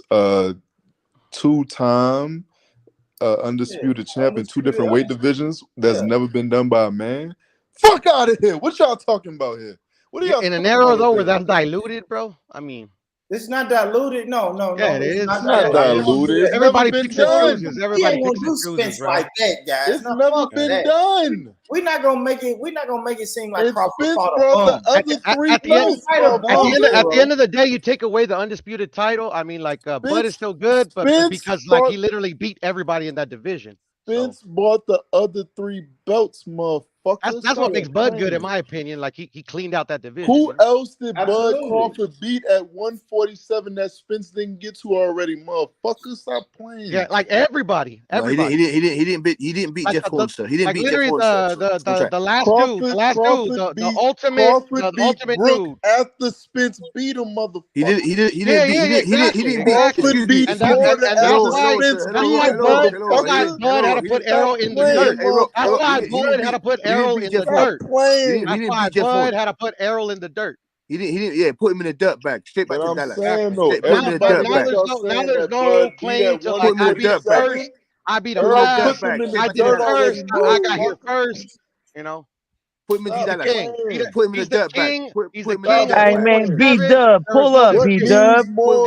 Hey, B-Dub. Hey, pull your little Texan ass up here and get on the panel, B-Dub, and come get this. He put him in at the end of the day, like Errol beat him first, don't shit. Terrence Cooper put Errol Spence in the dirt bag. And salute to Errol, because I thought Errol was gonna win. Errol Spence didn't fight Jeff Horn. I had to eat my crow. Spence didn't fight Jeff Horn. Clean up the fucking division. I ate my crow. Errol Spence didn't fight Jeff Horn. Errol Spence didn't fight Jeff Horn. He didn't fight Pacquiao. He didn't fight Keith Thurman. What are you talking about? He fought Ugas, Danny Garcia, and Sean Porter. He already got beat up on. He already got beat up on by Keith Thurman. Danny It's Garcia. still Kingpin EJ. He just got cooked. That's all. Y'all acting like EJ didn't clean up the division. He didn't clean nothing. I just told you. No, he didn't. He didn't clean up nothing. I just told you. He didn't beat Jeff Ford. He didn't beat Jeff He Ford. almost got there. He almost there. Yeah, almost. There ain't no almost in life. Who? They ain't almost in life. He didn't beat Jeff Ford. Almost in life. Who? Hey, okay. Aside from Spencer Bud, aside from Spencer Bud, can we all talk about how weak the welterweight division is? Like everyone's still riding on this Mayweather when it was Mayweather time. The welterweight division is weak, just like 154 is. 154 is weak. All the big names are on their way out. All the big names are on their last leg. All the big names are in their mid-30s. Like Jeff Ford's got a better win on the division than Errol Spence. Stop playing with me, heavy bag. Hey, Jeff Ford's got a better win on the division. Now we discounting Crawford, bro. Now we discounting Crawford, bro. Hey, Pudo. No. What I'm saying is, it was only Spencer Crawford. It was only Spencer Crawford. Everyone else is on their way out, bro. They did 154. Like here's the thing. Jamel got all the belts in 154. It's still a weak ass division, bro. All the names we know are on their way out. He almost lost one of those fights. Hold on. He did, and that's why I don't see him as being that elite. I don't see him as being that elite. I think Bud beat the shit out of Mel. Hey, we're gonna need one mic. One at a time, y'all. One mic. Come on, man. Yeah, we all can't talk, y'all. Come on. All right, let's go in a circle. Martin Rich, go ahead. What you got? And then it's Rock, then Coop, then Piro, then Heavy. Go for it. Okay, so if we're saying, Max, if you're saying, okay, that weight division is over, we still got Boots. We still got Boots in that weight division, right? And then if we go up to 154, then we got Charlo, Canelo, and then you got Crawford moving up to that. Canelo's not at 154. Hasn't been for years. What is Canelo fighting at? What is he fighting? 168.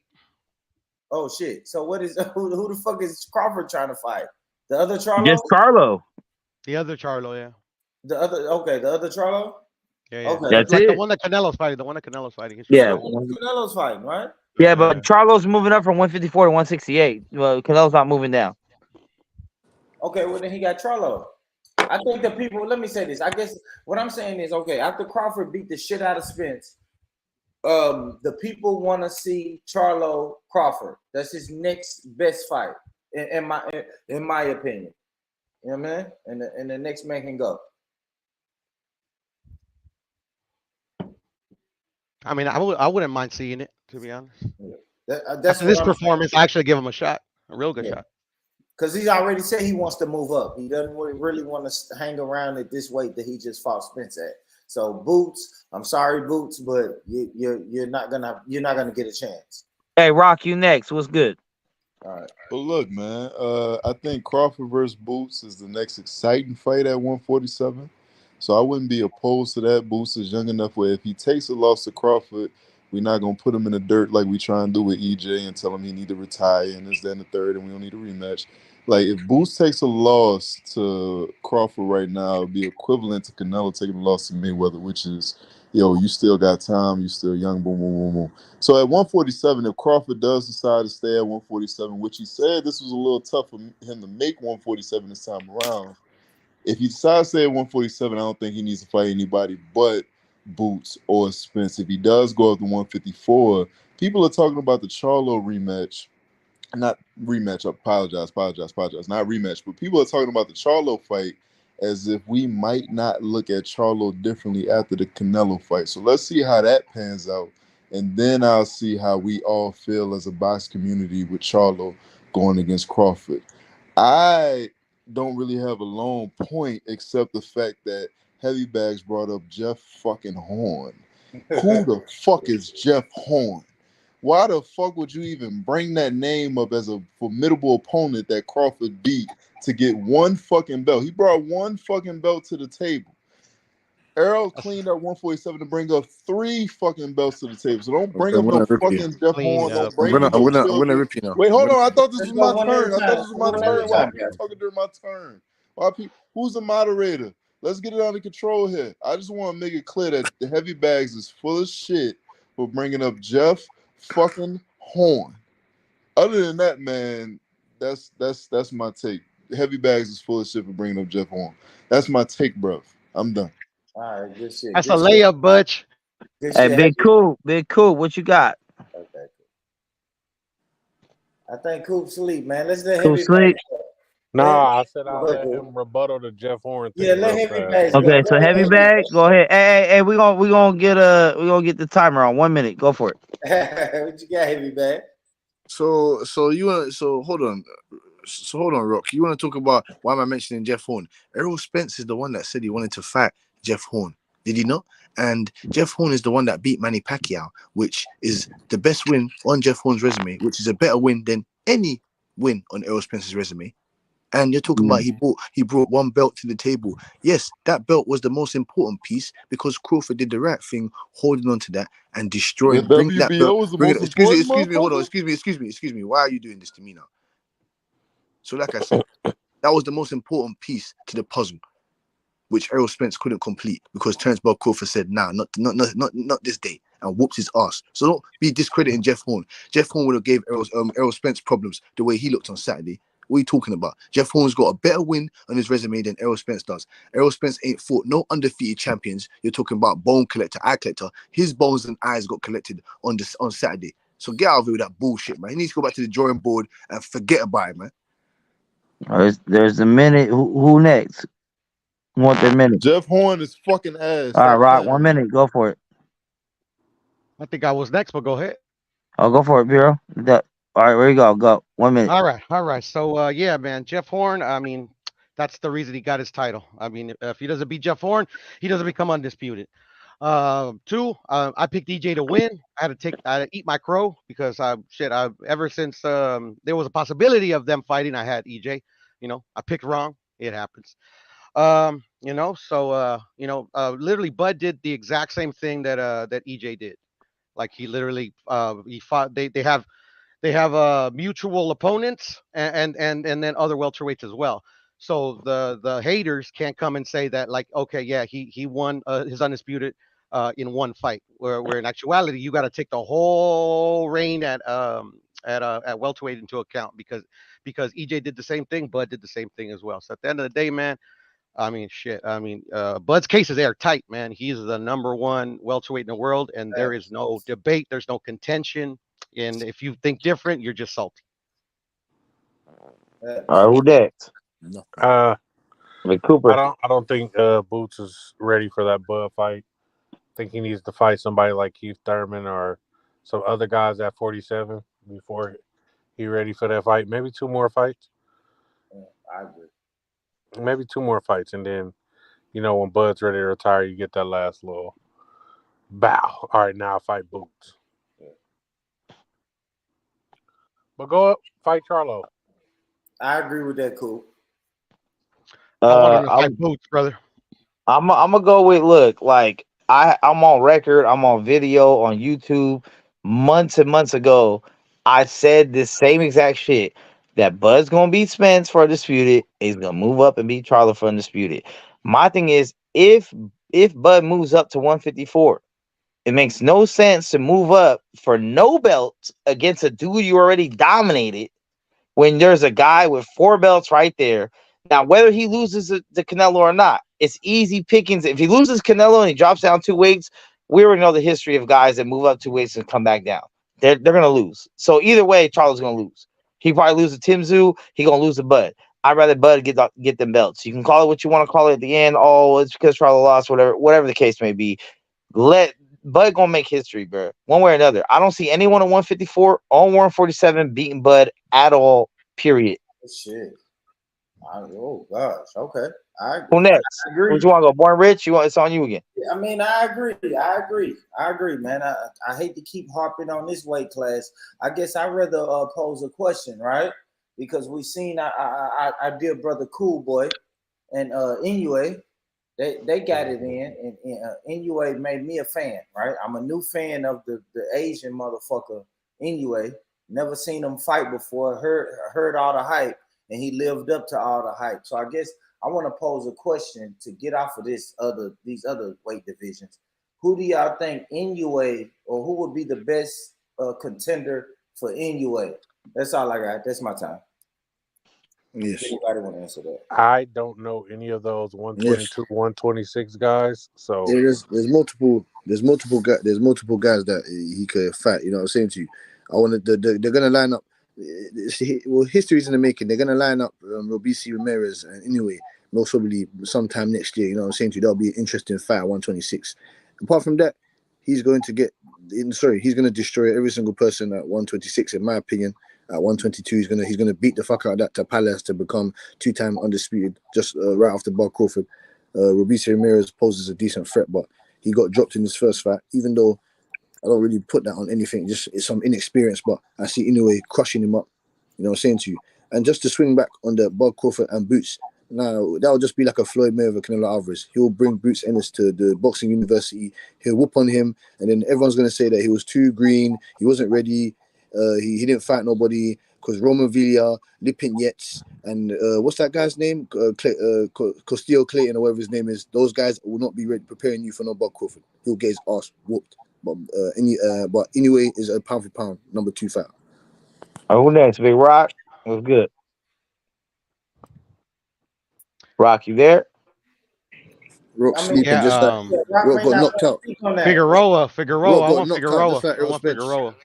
I don't want Tapales, bro. Rock got knocked out just like Errol Spence. He got knocked out just like Errol Spence. Who y'all? Who next? Who need a minute? Who need a minute? Relax. All right, there you go. A minute. As far as Inoue, I really don't see anybody beating him at 126. You know, from 122 to 126, I really don't see anybody beating him. You know, I know I've heard a fantasy matchup between him and Tank at some point in the future, just like I've heard a fantasy matchup between Tank and Terrence. I think, you know, people are trying to put Tank in a position where, you know, it's just like, hey, we don't see anybody that can beat you between 130 and 140. So maybe you can dare to be great and beat these other guys. I'm still trying to figure out why the fuck Jeff Horn came up in this conversation as bullshit. as bullshit. Heavy Bag is grasping for straws. Who want the next minute? Has been this whole debate. I want that next minute. Fuck all that. I'll cook him in 30 seconds. Jeff Horn. You know what I'm saying? Errol's coming back, man. 154. He's gonna dog the fuck out of Bud. All right, who got the next minute? I'll take the next minute. All right, there you go. All right, so since a lot of people are just been put up on game on Inoue, he doesn't just obliterate all these dudes at 122 or 126. I mean, like me personally, there's a couple of fights I would like to see. I would like to see him against the dude that a lot of people thought beat Cool Boy Steph, and that was Brandon Figueroa. That's an intriguing matchup to me. Also, want to see him against the dude that Figueroa knocked out in Luis Neri. That Luis Neri, when he was undefeated, was calling an Inoue multiple times. And I'm not saying he would duck them, but just because Mex is on the panel, I'll say that Inoue ducked him. Fuck it. That's another fight I would like to see. I think he kills Robeisy Ramirez. Tapales, I really don't want to see, but I get why he's doing it. So I won't give him too much shit unless somebody gets in their feelings, and then I'll cook him. But yeah, man, I mean, there's a lot of fights in the fights where everybody's discounting the other fighters. That'll be great fights. Good, next minute. All right, I'll go on that then. For me, I think obviously Monster's going for the undisputed, so he's fighting that Filipino dude, which is like, you know, it's whatever. But dude does have 2 belts, so I can't take that from him. So Monster gonna go ahead and become 2-time undisputed. Now, what I'm worried about is that once he becomes undisputed, he just moves up again, right? So he has 2 fights in his weight division, he moves up again, which that's a whole different ball game, bro. The next division is a different ball game. I think he beats Robeisy, but I believe there's 4 different champions. So for him to be undisputed 3 times is a longer route than what Bud will have to go through by just beating Charlo once. That's if Charlo doesn't vacate or get belts stripped from him, because then it becomes a bigger thing. So I think I've been on Monster for a minute. I didn't think his power was going to pull up. I was more surprised about Monster and Cool Boy than I was for Bud. I've been telling people for 5 fucking years, Bud will sleep the whole PBC roster. And he slept the big dog or the big fish at the PBC. Who next? We had a fish fry too. Yeah, I want that minute, man. Who need a minute? Go for it. I see. I can't. Yeah. Go for it. That's you. Okay, yeah. So, Rock, you're still bitching about Jeff Horn. Why can't you accept the fact that Jeff Horn had the WBO belt and he beats Manny Pacquiao, or Hall of Famer, or all-time great? Something that Errol Spence didn't do. Something that Errol Spence didn't even get a chance to do because he got his eye taken in the training camp. You understand what I'm saying to you? So stop bitching and moaning. You understand what I'm saying? Stop moaning. It is where it is. Terence Bud Crawford. Bud. And what are you saying? You coming to that fish fry? You coming to that fish fry in Omaha? You coming to that fish fry? Huh? Would you let him live, bro? He's gonna die in Omaha. Let him live. Let him live. No, you see that Aquabud t-shirt as well. You see that Aquabud t-shirt. Yeah. That big fork that he stabbed that shark with. That's exactly what he did to him. That's exactly what he did to him. It looked like he got that fork and put it right in. I bought one of Errol's t-shirts too. That's the fucked up part. I did buy one of those shirts. Come on and wear it. I want a fucking refund. That's what I want. No refunds. Y'all are hilarious. I want my $85 back. Anybody need a minute, or we just open the panel? That's it, Max. All right, so I'll make sure everybody get their shit off. You feel me? Before we start talking over each other. I mean, I think with the Bud and Spence situation. I mean, me personally, I felt like Bud was the best boxer in all of boxing after Ward retired. It was Mayweather, then it was Ward, and then after that, it was like, all right, who's next? I had Bud, and I felt like he was the number one most duck fighter in all of boxing. Devin Haney was close behind him. But I felt like when you have a whole entire organization that don't want to let none of their top fighters fight you, yeah, they'll give you a Molina or some shit. Man, they ain't giving you nobody with a fucking name, period. They never once bid on any fight. They didn't even give a lowball offer. Like I say all the time, say what you want about Bob Arum. He lowballs motherfuckers, whatever, but at least he makes an offer. $0 is way less than a lowball. You can't get lower than zero. Like PBC ain't never offered Bud shit, not for Thurman, not for Garcia. I'm not even gonna mention Spence, not for Thurman, not for Garcia, not for Porter. Porter had to get mandated, and then even when Porter got mandated, PBC never put a bid in. So, like at the end of the day, it's kind of obvious. And even with the first negotiation, when everyone had a problem with it, Al Heyman was trying to fuck Bud over, no guarantee, blah blah blah blah blah. And then when this time around, he got what he wanted and he did his thing. So my thing is, I think Bud is the best. I'm gonna go like I think he only has maybe 3 more fights left in him, and I'm gonna say if Spence wants a rematch, which I don't want to see, there's Spence rematch. There's Charlo. Regardless if he wins or loses against Canelo, he still has all his belts when he comes back. So there's Charlo, and then if he beats Charlo, might as well go for Canelo. If Canelo beats, I think Canelo's gonna beat Charlo. I don't see Charlo moving up 2 weight classes and winning. So he can move up 2 weight classes and try to go for that. And if he loses, fuck it. He loses on a high note. If he wins on a high note. Let me ask you this, Max. You sound like a bug. Hold on. Let me ask you this, Max, because forgive me for my ignorance, though. Yeah. But if Crawford beats, so is Charlo undisputed? Undisputed at 154, but he's going for undisputed at 168, 2 weight classes above him. All right. So listen. So if he beats Charlo and all the belts on the line, he will be the first male to be undisputed in 3 different weight classes. Okay. Yes, sir. I agree with you, Max. Yes. Try to go to because my whole thing is okay. So from what was said, which I don't know if it's true because I haven't seen paperwork. What was said was Earl has a chance to say if he wants a rematch or not. So if he says yes, that it's up to Bud to pick the weight. Now strategically, Bud should say 147 because he knows Earl can't make it, right? So why give Earl 154 as an advantage, even though he himself had a problem making weight? But why give Earl that? And then you move up to 154 to rematch Earl with no belts on the line. If you're going to move up to 154, you might as well go for the top dog who has all the belts. There's no sense in fighting someone you beat the shit out of. You're gonna make more money fighting Earl at 154 than you will. I don't know. It depends. He's gonna make more money, bro. Guaranteed money in the rematch. He's gonna make more money fighting Earl at 154. The only people that want to see that is Earl fans that can't get over the fact he got his ass. Brother, I'm telling you, that's the only reason he's even entertaining that. Didn't they get 20 guaranteed off the rip? But here's what I'm saying. Look, this fight was interesting because all the Earl fans wanted to see it. All the Bud fans want to see it. The rematch, it's only going to be Earl fans that want to see it. No Bud fans want to see that shit. I'll tell you this, Rock. It's about how you build the fight. So Bud is scared of EJ at 150. But let me say this, Rock. Let me say this, like, as a person who spent money for this fight, bro. Makes no fucked up. But as a person who spent money for this fight, I'm not gonna spend money on that fight again, Rock. So I know you're gonna have a lot of casual. I'm not speaking for the diehard boxing fans. Like Saturday, you had a lot of casual fans tuning in, tapping in. You're gonna lose a lot of that pay-per-view revenue on the rematch, brother. I'm just being honest, Rock. Well, you know, and listen, I'm not here to say that your business acumen is wrong. I'm saying I'm going off of what we've seen with Wilder Fury, right?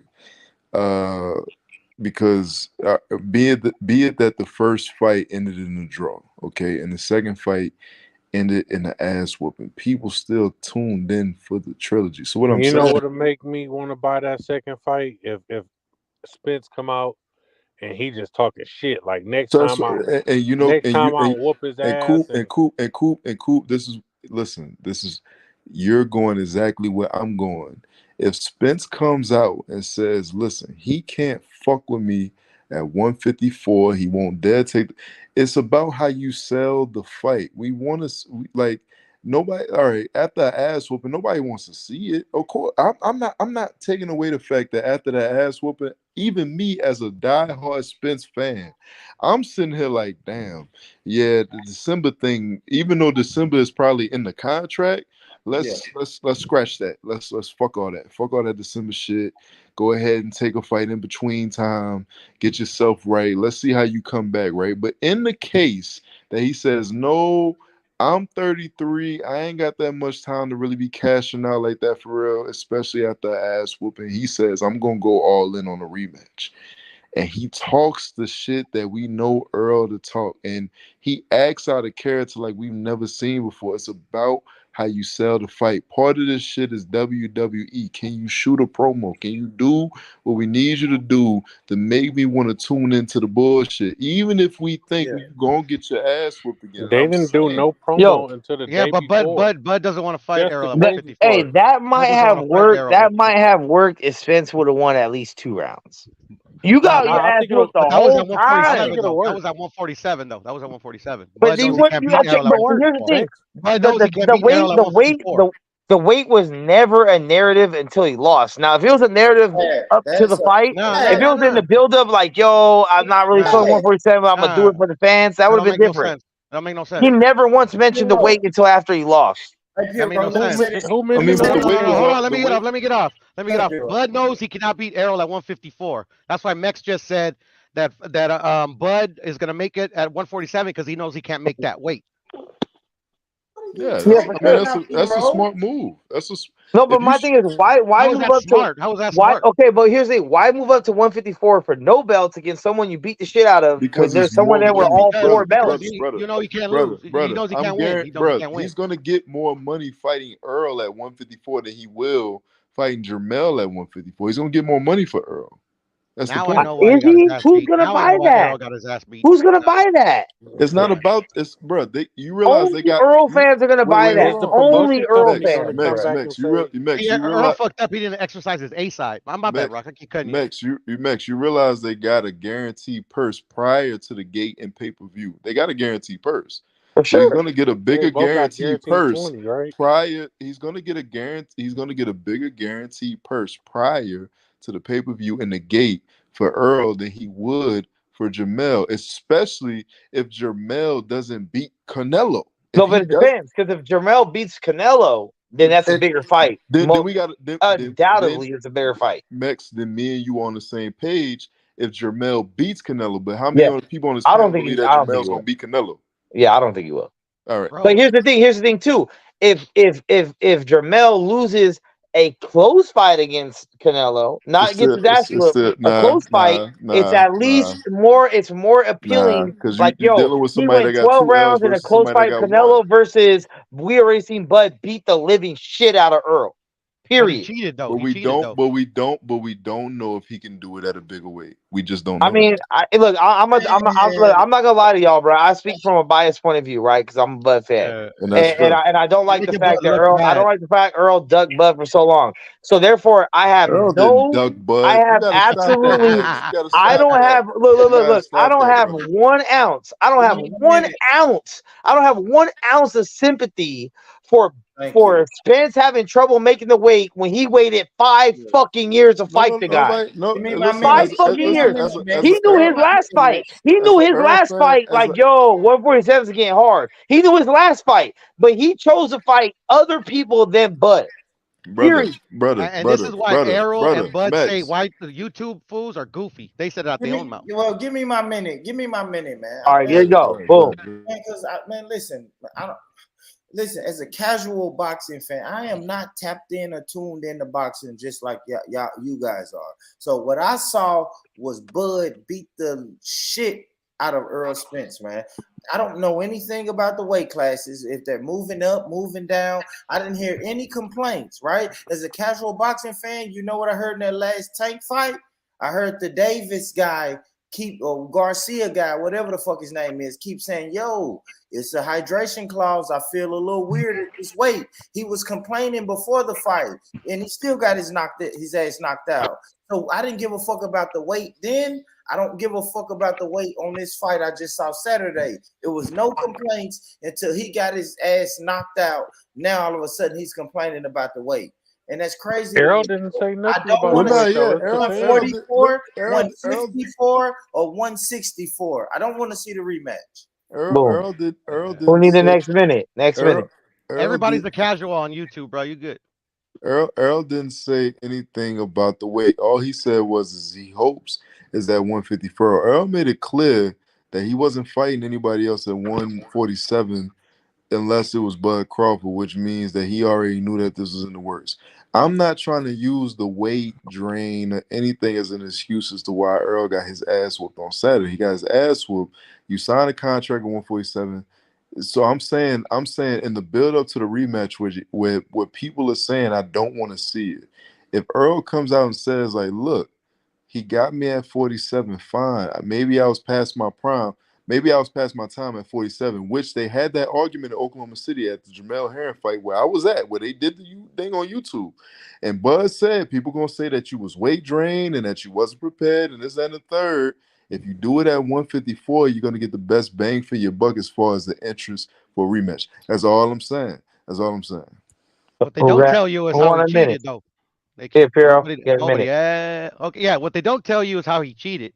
You know, at the end of the day, like I thought it was kind of suspect that Fulton's coach came out with that, like, yeah, he be wrapping his hands and this, that, and the other.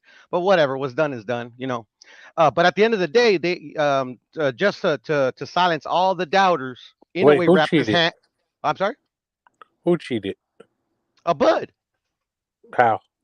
He stacked his reps. Oh my God. Hey man, at the end of the day, this is the point I'm making. In a way, just to shut those dudes up, he wrapped his hands how they wanted him to wrap them. He still whooped his ass. You know, maybe if Errol would have mentioned something and Bud would have wrapped his hands the way Inoue wrapped them, maybe this wouldn't have happened. That's all I'm saying. I mean, from my understanding, it's illegal to wrap your hands like that in Vegas, and it's no, illegal. It's not. They said, well, when all the shit happened with Monster, they said that Vegas was one of the places, the commissions, that you couldn't put tape on your hands. Then why did Bud put tape on his hands then? I mean, from what I've seen, Bud put tape on his hands, that shit, when he was sparring. I didn't see him do it for the fight. But then again, I did not. He did an interview. He did an interview in the locker room while he's taping his own hands. When he said that he wraps his own hands, he prefers to wrap his own hands. Yeah. But I'm saying for the fight. Okay, go on ahead. Fight night, did you see him wrap his hands? Because I did it. I didn't see this. Yes. I said, he did an interview wrapping his hands in the locker room, wrapping his own hands for Fight night. Tape, on Fight night, and he was putting the tape on his hand. And another really suspect thing is, where was the other? Where was a member of the other team? Yeah, that's what I'm saying. I thought the member of the other team watched him. Okay, so I'm asking the video that you saw, Piero. The video that you saw, was he like sitting there putting the shit on? Because the video I saw, he was in the gym and he was rapping his own shit and he was talking about how this is not a video, Mex. This is everybody saw this. This was on the Showtime telecast. So it was on camera before the fight in the locker room. Everybody saw it. Cause I didn't see that shit. I didn't see that shit on Showtime. I did. Actually, if you want, like, cause right now I hate that Showtime does it, man. That you can't, like, you pay for the pay-per-view and you can't even fucking rewatch it. Piero, you're gonna hate me for this, Piero? You're gonna hate me for this? Hold on. Let me finish. Go for it. But if you go to my boy Eclipse's channel, me and him were I was on his channel. We were watching the fight. You know, obviously he was at his house in Ohio, whatever. But anyways, yeah, I mentioned it and shit. I was like, look. You know, like, fucking, what's going on here? But anyways, yeah, that happened, bro. All right, you're gonna hate me for this, but what? That's why I love watching Bare Knuckle. You ain't gotta worry about nobody rapping their shit. It's your fist versus my fist. Period. Ain't no rapping nothing. Ain't no. Tape on your hand turns it into a hard cast versus gauze and tape. Like there's a super big night and day difference between tape and gauze and tape. How about you just fucking do Bare Knuckle and don't put no shit on your hand and knock a motherfucker out? How about that? Check it out though, Mex. I'm trolling, obviously. At the end of the day, it was bullshit for the coach to say it. Like this is the difference between actual like hardcores like in my day and like what they say hardcores are this day. There's nothing you can do with those raps other than actually putting something that's not supposed to be there to give yourself a competitive advantage, bro.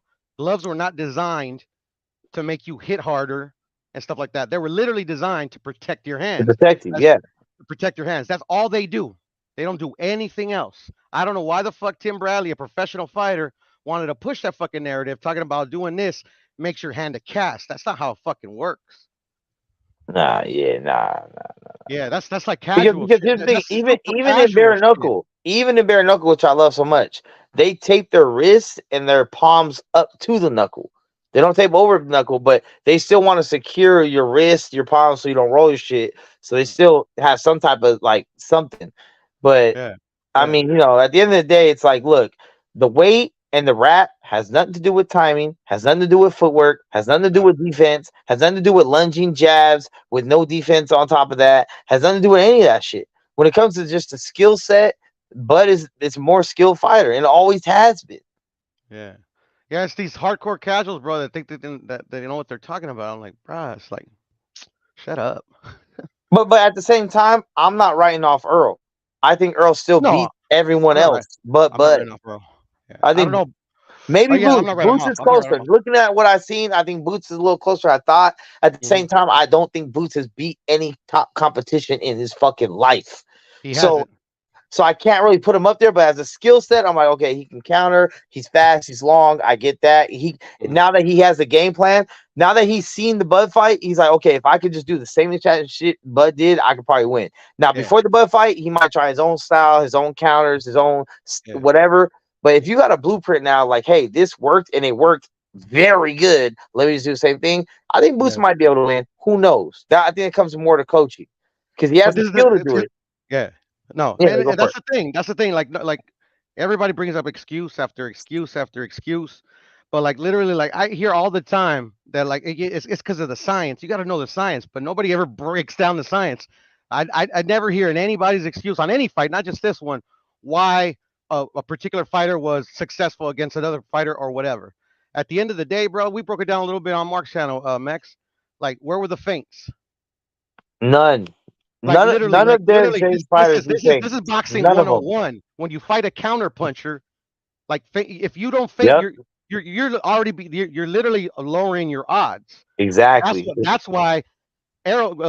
Kudos to Arrow because he still landed his shot. He threw it like he wasn't scared to throw it. He landed it, but who's got there first? And why did it get there first? Because he didn't feint. Like literally, if you feint, you tell Bud, it's like, okay, I don't know where this punch is coming from.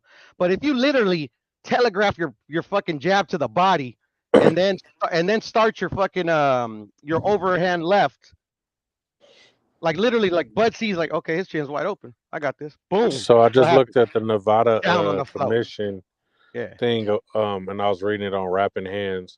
it says that the fighter can waive, like the opposing fighter can waive to have a representative in the room while he's wrapping his hands, and it doesn't say anything about him being able to wrap his hands on his own. It doesn't say like you have to have. It say anything about taping gauze, the order of the taping gauze. Does it say anything about that? This tape can be on the skin. It doesn't say it can't be on the skin, but it says like the inches required and like where it's supposed to be and shit. I got the whole handbook downloaded on my phone right now. Yeah, Coop, I knew all that, man. I was just trolling a little bit, you know. Okay. Trying to make a point that it's like this is all bullshit. Hey, remember, Pure all the regulations are on the internet. For a class. I know Piro said he took the course to do it. So I was like, well, not the course about rapping. I don't even know if there's a course of rapping hands. Mark did an interview with Stitch Duran and saying that most of these dudes that rap hands, like this is like shit that they learn. Like none of this shit is like passed down. They learned it on the job. They learned it on the job, exactly. And yeah. At the end of the day, all this information. This is how weird like dudes on the internet are. They bring up all these things and all these excuses when like literally like it's not that hard. It's not like if it was hard to get the regulations or they were forbidden for a fan to get the regulations. Okay, I get that. But the regulations are on fucking the internet, right? Yeah, I got the whole booklet on my phone. Yeah, exactly. Google's your friend. And they revamped them. Like before they used to be kind of like one page. Now there's like they're broken down pretty well. Yeah, it's all broken down in like coded sections. Like exactly. I think 20.30 is the hand wrap. So yeah, and if you want to know about gloves, it's above that. So yeah. And cool. Get your read on. You want me to blow your mind, bro? And I didn't find this out until I read the regulations. The rehydration clause that supposedly was in place in Ryan and Tank is all bullshit. That rehydration clause is the regulations of the state of Nevada. There's a section right. Both of the fighters got to adhere to it, right? Yeah, both of the fighters. Exactly. That was all bullshit for promotion. Yeah. And I didn't know that until I started reading this shit because I don't like to look stupid out here. You know, I like to expose stupid people. Don't get me wrong, but me personally, I don't like to look stupid. Yeah, everything's on the internet if you really want it, the real stats, like the real facts. Like how many pounds do you think somebody can put on overnight? Like a lot, like 30, like 30. I don't know how much, but I mean, you can gain some a decent amount of weight. Yeah, easily 20. How do you gain 20 pounds overnight? Like, because you're so dehydrated, bro. Yeah, like all it takes is some food and water in 24-hour period, and you'll get it back. Yeah, your body is pure water. That's why everybody on the scale. Everybody on scale looks ripped as fuck. You see every fucking muscle, every fiber, because they don't got no water left in their body. And at the same time, that's why all those fighters are feisty as fuck. Like they're mad, they're fucking popping off on everybody. Yeah, they're pissed, bro. They don't want to talk to nobody. Irritated, they're grumpy. Like, yeah. Yeah, and especially after the fight, like imagine how mad Earl is, bro. Like Earl's like you can tell he's a cool dude, bro. Because like I don't want to talk to nobody if I got my ass kicked like that, bro. Oh yeah. I definitely would have been on the first flight home.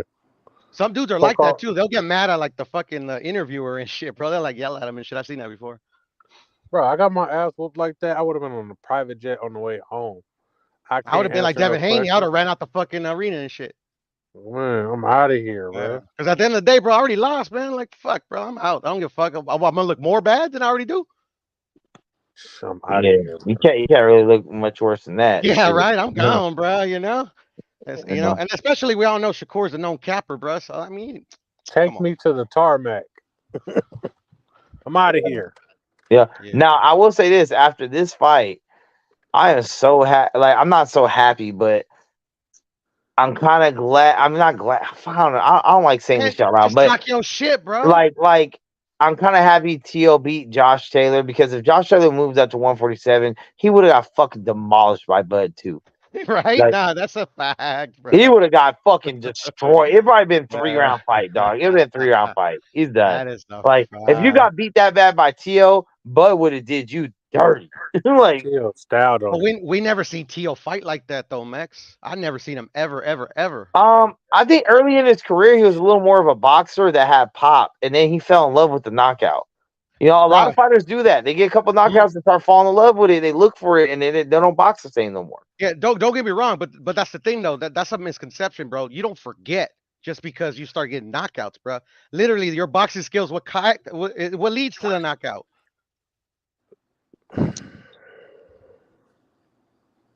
Yeah, yeah.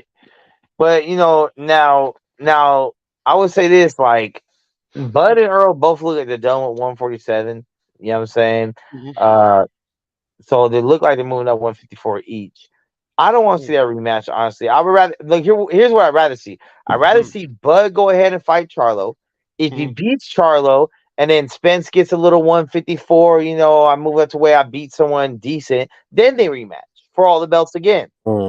You know what I mean? Let Spence have an impressive victory. Let Bud go ahead and beat Charlo, and then it's like, all right, that was a fluke. Bud all right, fresh off of his impressive victory, he wants to challenge Bud again. Like, make a narrative. If Spence beats the shit out of Fundora or Tim Zoo, then it's like, yo, that was a fluke. It's because 147. It's like, damn, he beat the shit out of Tim Zoo, and then Bud beat the shit out of Charlo. It's only right to do it again now. Yeah, at 154 he's almost 37 though. At this point, he's almost 37. He needs to add to like and really. That's what I'm saying. Legacy. Don't waste time taking fights for no belts. It's all about belts. And unless he goes up to like fucking cruiserweight, then that'll add something. No, but still, if you're gonna go all the way to the cruiserweight, go for at least one belt.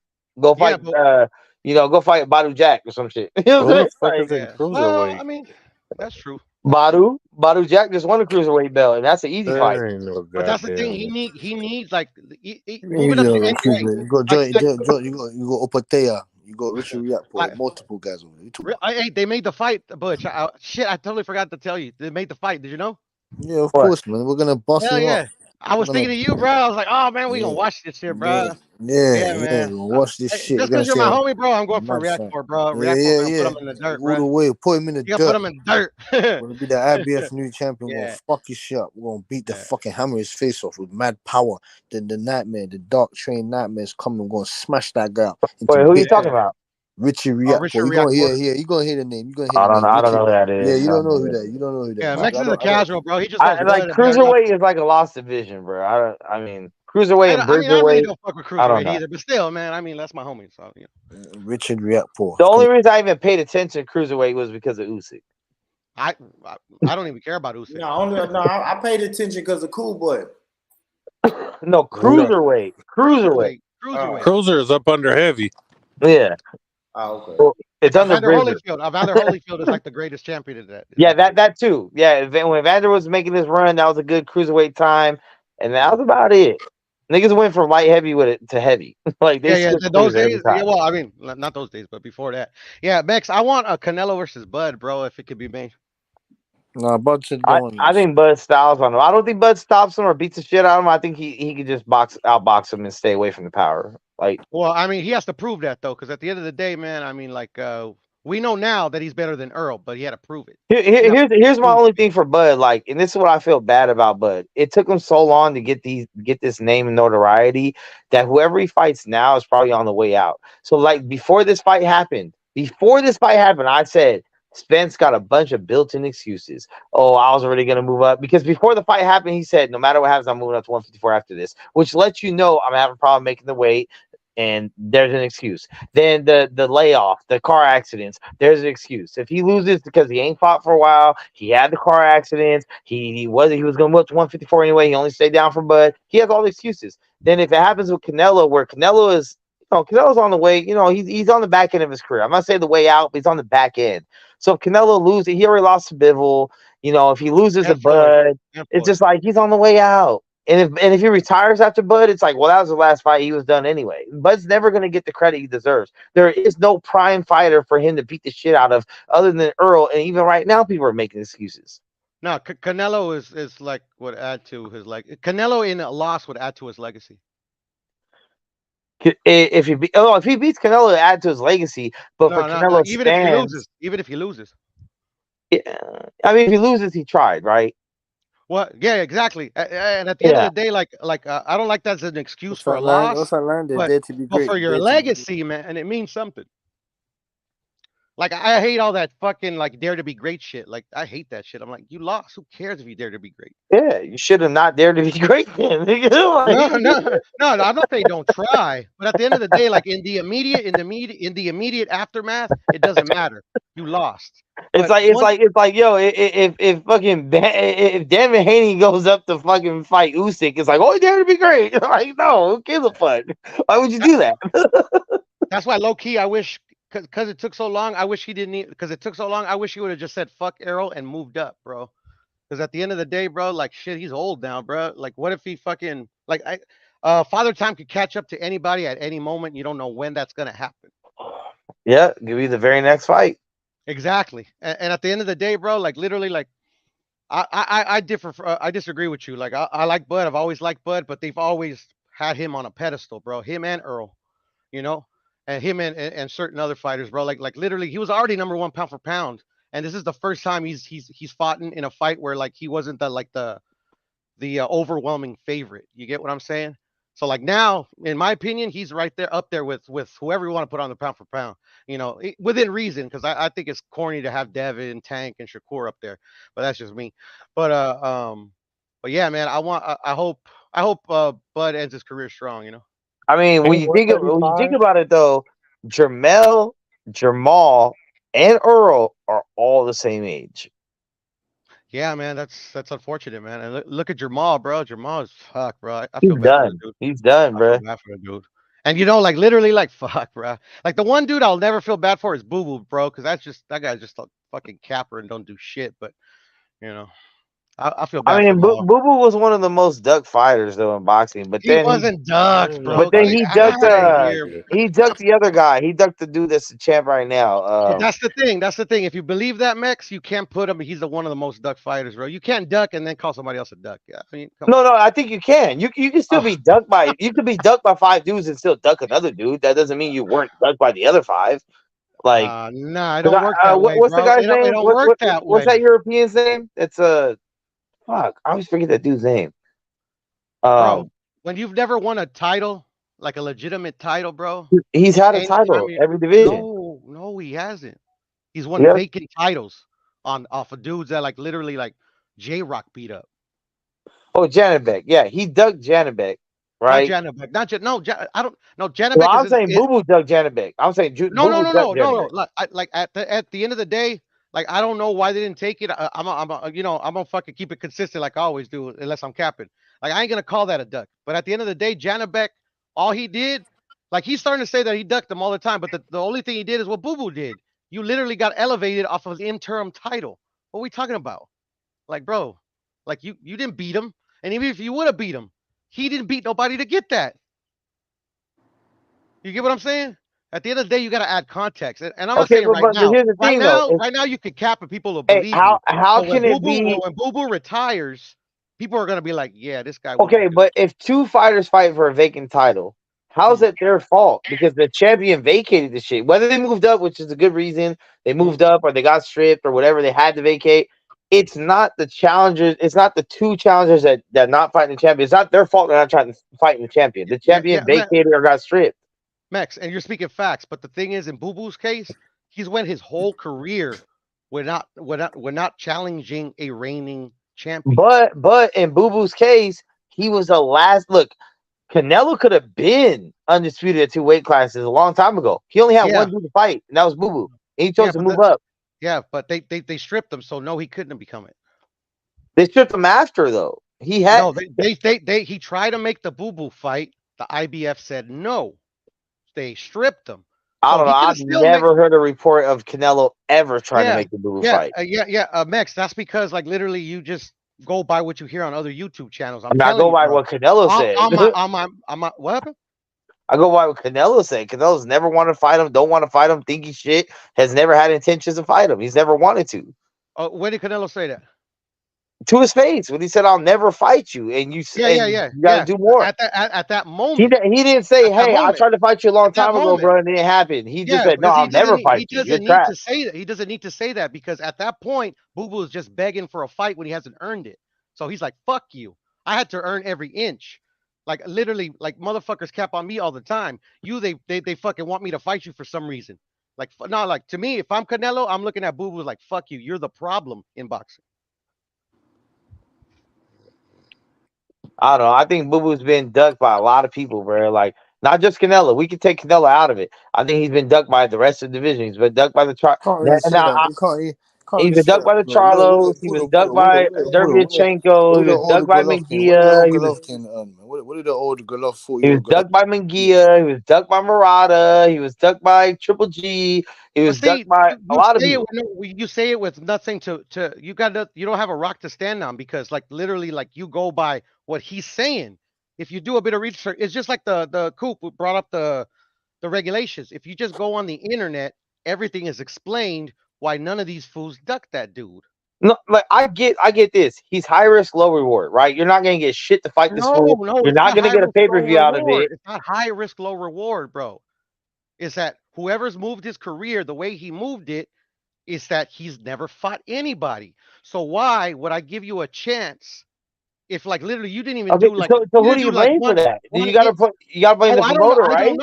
I don't know who I blame because for that. his whole point of signing with Eddie Hearn was the fact that Eddie Hearn had Canelo at the time, he had Triple G at the time, he had other people in the same weight class with belts. So he's like, hey, if I fight with Eddie Hearn, I'm gonna get one of these fights, and he didn't get none because Eddie Hearn was stuck in Canelo's dick. They lied to him though, because Canelo was never going to fight him. For sure, I understand that. Yeah, I understand. Like, it's the same way Bob Arum lied to Bud saying, I'm going to get you the fifth fight. Pounder? Why is he fighting a 160 pounder? Who? Boo Boo. I didn't know who he's fighting next. No, I didn't know he had a fight. This is the thing. Boo Boo was at 160. Canelo was already at 168. Why is Boo Boo even talking to Canelo? They're in different weight classes. Yeah, at that time, yeah, when Canelo was going for undisputed. Yeah, exactly. But when they were in the same weight class at 154, and they were in the same weight class at 160, and Canelo didn't want no parts of Boo Boo, and that's not true. That's not true. He tried to make the fight. I've never heard that report, bro. I have to see it. Google is your friend, bro. Do you know who Daryl Peoples is? Not at all. No. That's the WBO president. But that's my point, Butch. He doesn't know who these people are. Okay, yeah. You can't really have. Yeah. Google, I guess, ain't your friend, bro, because you wouldn't even. I mean, but at the end of the day, you're telling me.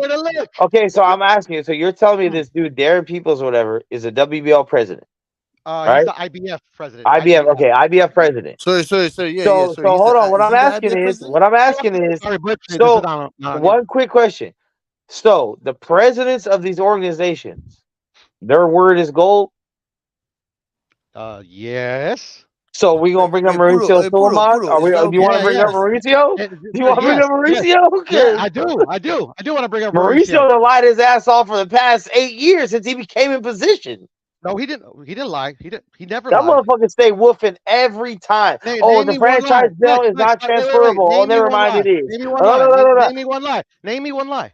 Wait, I just said one. He said that franchise belt, you cannot transfer the franchise belt, and he did. Okay, and have you read the regulations on transferring belts? No, I'm talking about what Mauricio said. You asked me when did Mauricio lie. You never asked me did I read the shit. You said when did Mauricio lie? I gave you a lie. He didn't lie. He did.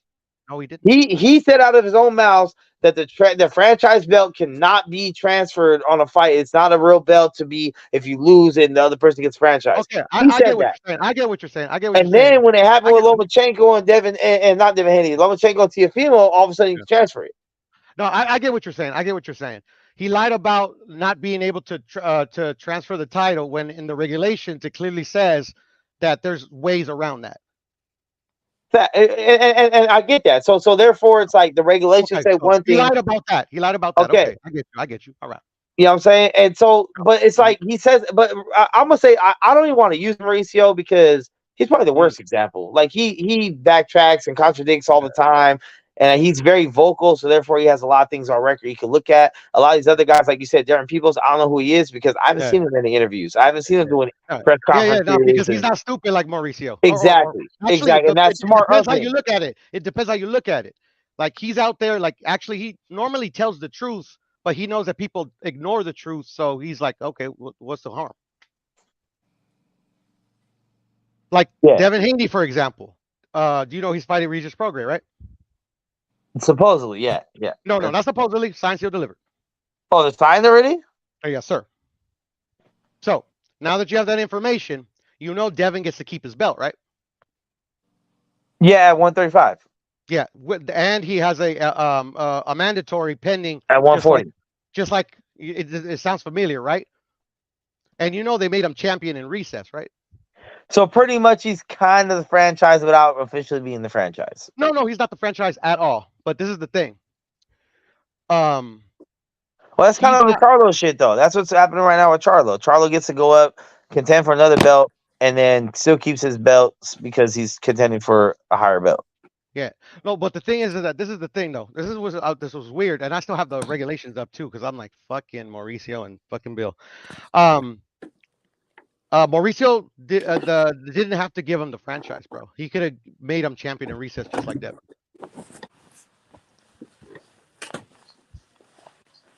And then so if I could ask Mauricio, and he'll probably answer the question, but people are and I'm sure we'll debate it, and people will ignore everything he said. At the end of the day, I think I figured out why. Champion in recess, you have to be injured, but it also has a caveat where it says or in special circumstances, and special circumstances is not defined. To get the franchise, you have to be considered an elite boxer by the WBC.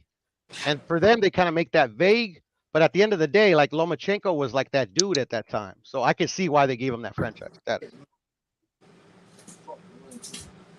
But at the end of the day, like now we know that Devin was capping. Devin is big cap.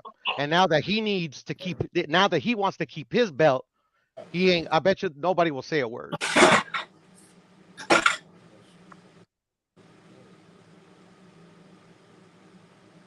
Oh my god! All that extra shit. I get this, Bex, and then they're going to while Haney's the champion in recess, they're going to order Shakur Stevenson versus the highest available ranked opponent. Intern. For the full title.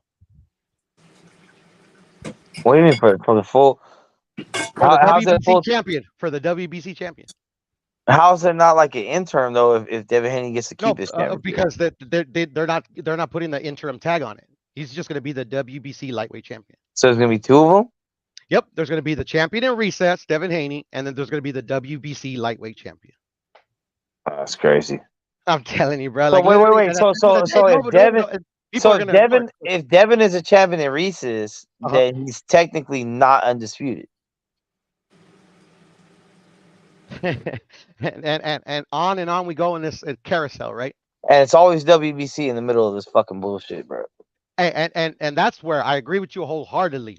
WBC literally does what the fuck they want, but fans on here, and I don't even call them fans, bro. Bro, they made a motherfucking Black Lives Matter belt, bro. Like what? But see, those are ceremonial belts. They made a trainer bracelet watch or whatever the fuck belt. Yeah, like, but that's cool. I dig that. That's really cool. Some of these belts are really, really nice. But at the end of the day, those belts hold no weight because like literally they're just ceremonial. It's just like a memento. That's it. It's like a plaque, you know. You get what I'm saying? It's like, you know, like nobody fought for this belt ever. It's just like a, you know, it's to commemorate something. At the end of the day, bro, like ain't nobody gonna wear that belt, you know? You know what I'm saying? Yeah, ain't nobody wear that shit with pride. Like, look what I got. Fuck I mean, that. I would, me personally, like, I would wear anything that, like, you know, just, you know, because, you know, not because I earned it. It's just, you know, like, fuck, this shit is cool. I mean, like, you know. See, I would wear the shit just to fuck with the person that has a real one. So I'd be like, nah, bro, I got this shit right here. What's up, nigga?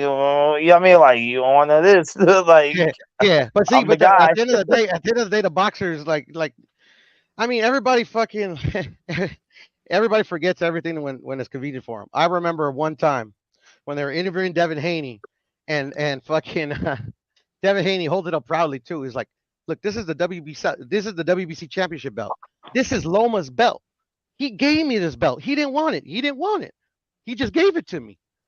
And I'm thinking, I'm like, bro, these guys like are literally like fucking like, I mean, shit, what's the word to put it?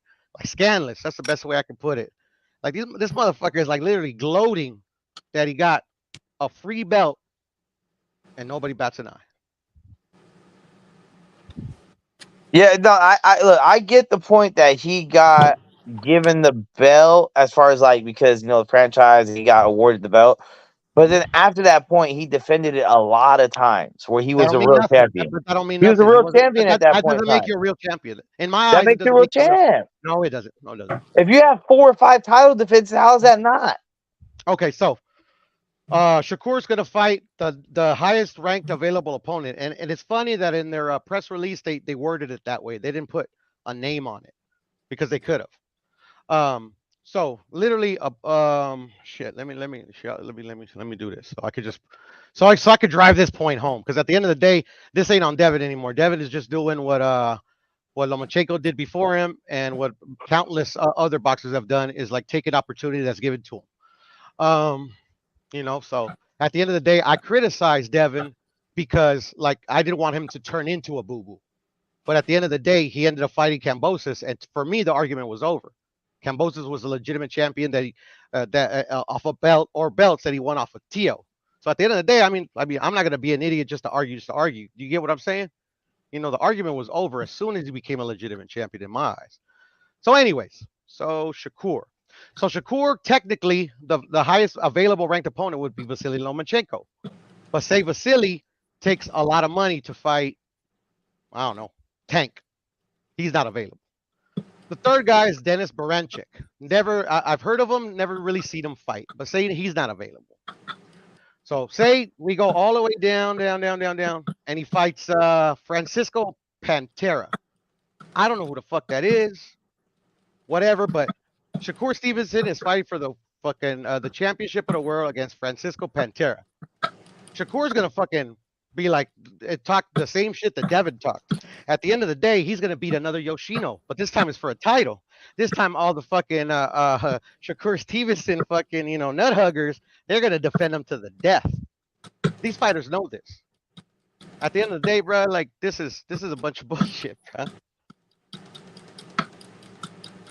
Shakur doesn't even deserve to fight for this title. Yeah, that's true. I'm gonna keep it a stack. You have to keep it at this point, man. You have to keep it at this point. The Shakur Stevenson not hugging, man. They're going right. Can you hear me? Well, I just didn't understand. What would you say? I said, when it comes to these Shakur Stevenson little fanboy. Oh yeah, you dropped off of your phone died. And at the end of the day, bro, like literally, like I got nothing against Shakur Stevenson. I think he's a bit annoying. Like he actually was a Shakur fan back in the day, but then like when he fought Jamel Herring, he turned into like this fucking entitled prick. But anyways, I mean, I don't think Shakur is what they say he is, bro. I think Devin mops the floor with him, bro. But I mean, at the end of the day, like I said, I truly got nothing against dude. I hope he proves me wrong. Devin proved me wrong. And I ain't salty. Yeah. I'm not salty at all, bro. I just want to see the fights, man. I just want to see the fights, and that's why I understand the narrative. Like belts don't matter. I mean, they do, because at the end of the day, you want to be world champion, and belts do matter. You have leverage when it comes to purse bids. You have a very strong leverage. I get that, but at the same time, we all still want to see the best fight the best. So whether Shakur has a belt or not, he's one of the best fighters. Whether Tank has a belt or not, he's one of the best fighters. We want to see at 135, he's not though. At 135, he's not one of the best fighters. I mean, he's still a top 5. Yeah, but like literally, he was given that position. He didn't earn it. He didn't earn it. Like literally, I'm gonna read you the rankings at the I think it's WBC, right? Vasily earned it, but he already fought Devin. But whatever. I mean, he should have another rematch, right? Instead of fucking Shakur saying, oh, blah blah, we're whatever. Isaac Cruz earned it. Zepeda earned it. Frank Martin earned it. Edwin De Los Santos earned it. Jermaine Ortiz earned it. I can keep going on and on and on. These motherfuckers that keep fighting fights. And one dude that's unprofessional, by the way, one little like fucking he can't keep his hand off the fucking Oreos, that loses his belt on the scales, that literally like this is his opponent because his opponent came in on weight. Conceição came in on weight. This motherfucker, he didn't even look. He didn't even give it a second try, bro. He's like, okay, you got 2 hours. No, I don't need those 2 hours. I'm gonna drop the belts. So this motherfucker, like at the end of the day, I mean, I'm not gonna accuse him of anything. All I know, I'm gonna go by the facts. I mean, like, so literally, he fucking was unprofessional, and he gets rewarded for it. I'm not with that, bro. I ain't. I'll never be with that.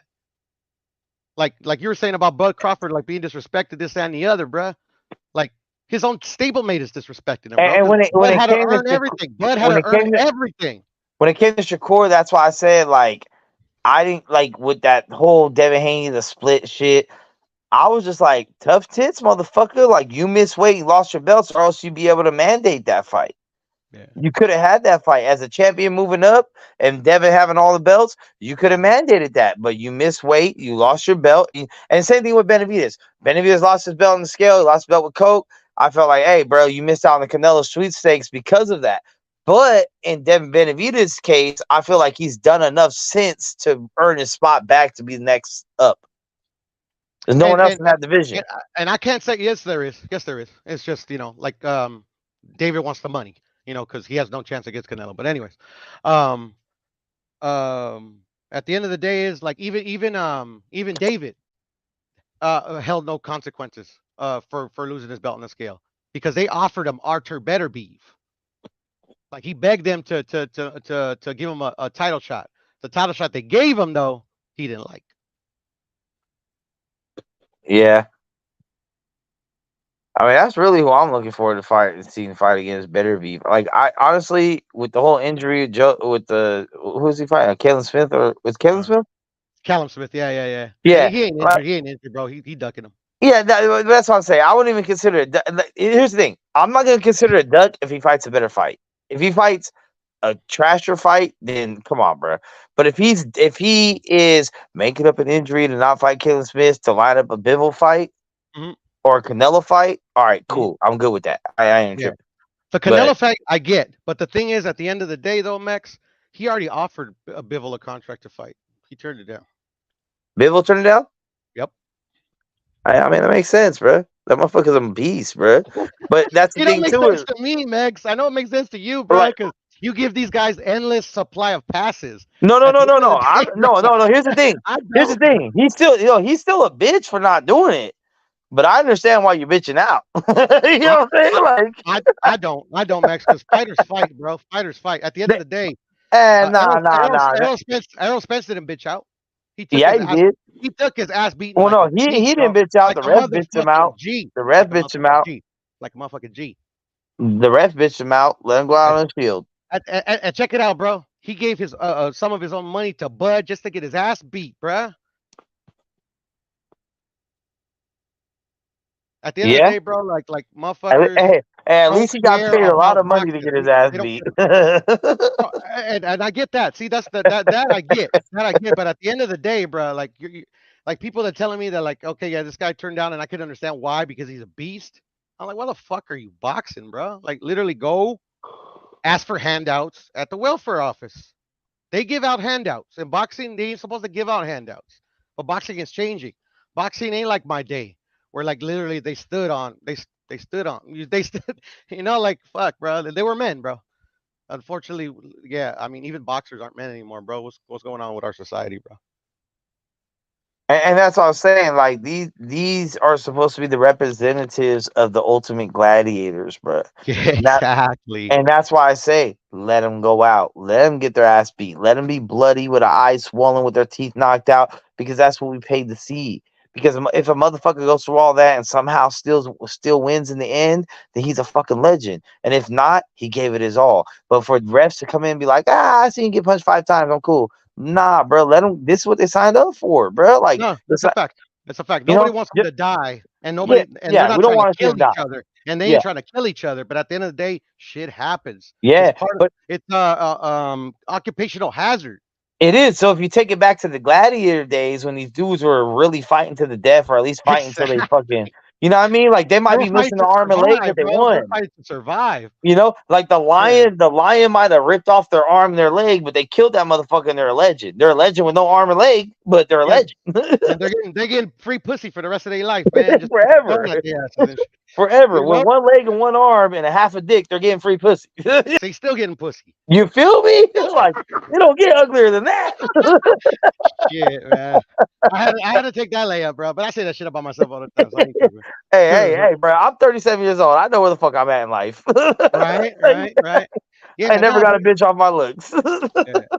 But this is the thing, bro. Like fighters like Bud, Errol, Canelo, like a bunch of other fighters that are about that life, bro. They're gonna retire one day, and the dudes that are replacing them, I don't like what I'm looking at, bro. No, and that's what I'm saying. We're the old guards going out, and the younger ones are coming up, but they're not at those divisions. And that's why I said 147, 154 are pretty fucking weak divisions right now.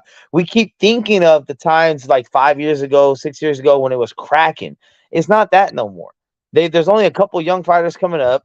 One of the young fighters at 47 already bowed out with Ortiz. He can't fight at 147 no more. So you have Boots, Stanlionis, and that's it. Like, as far as like 27 and under, more or less, everyone else has been beat already. Maybe, had a loss where you can see his flaws, or it's Bud and Spence, who we just saw, and we both know they can't fight at 147 really much anymore.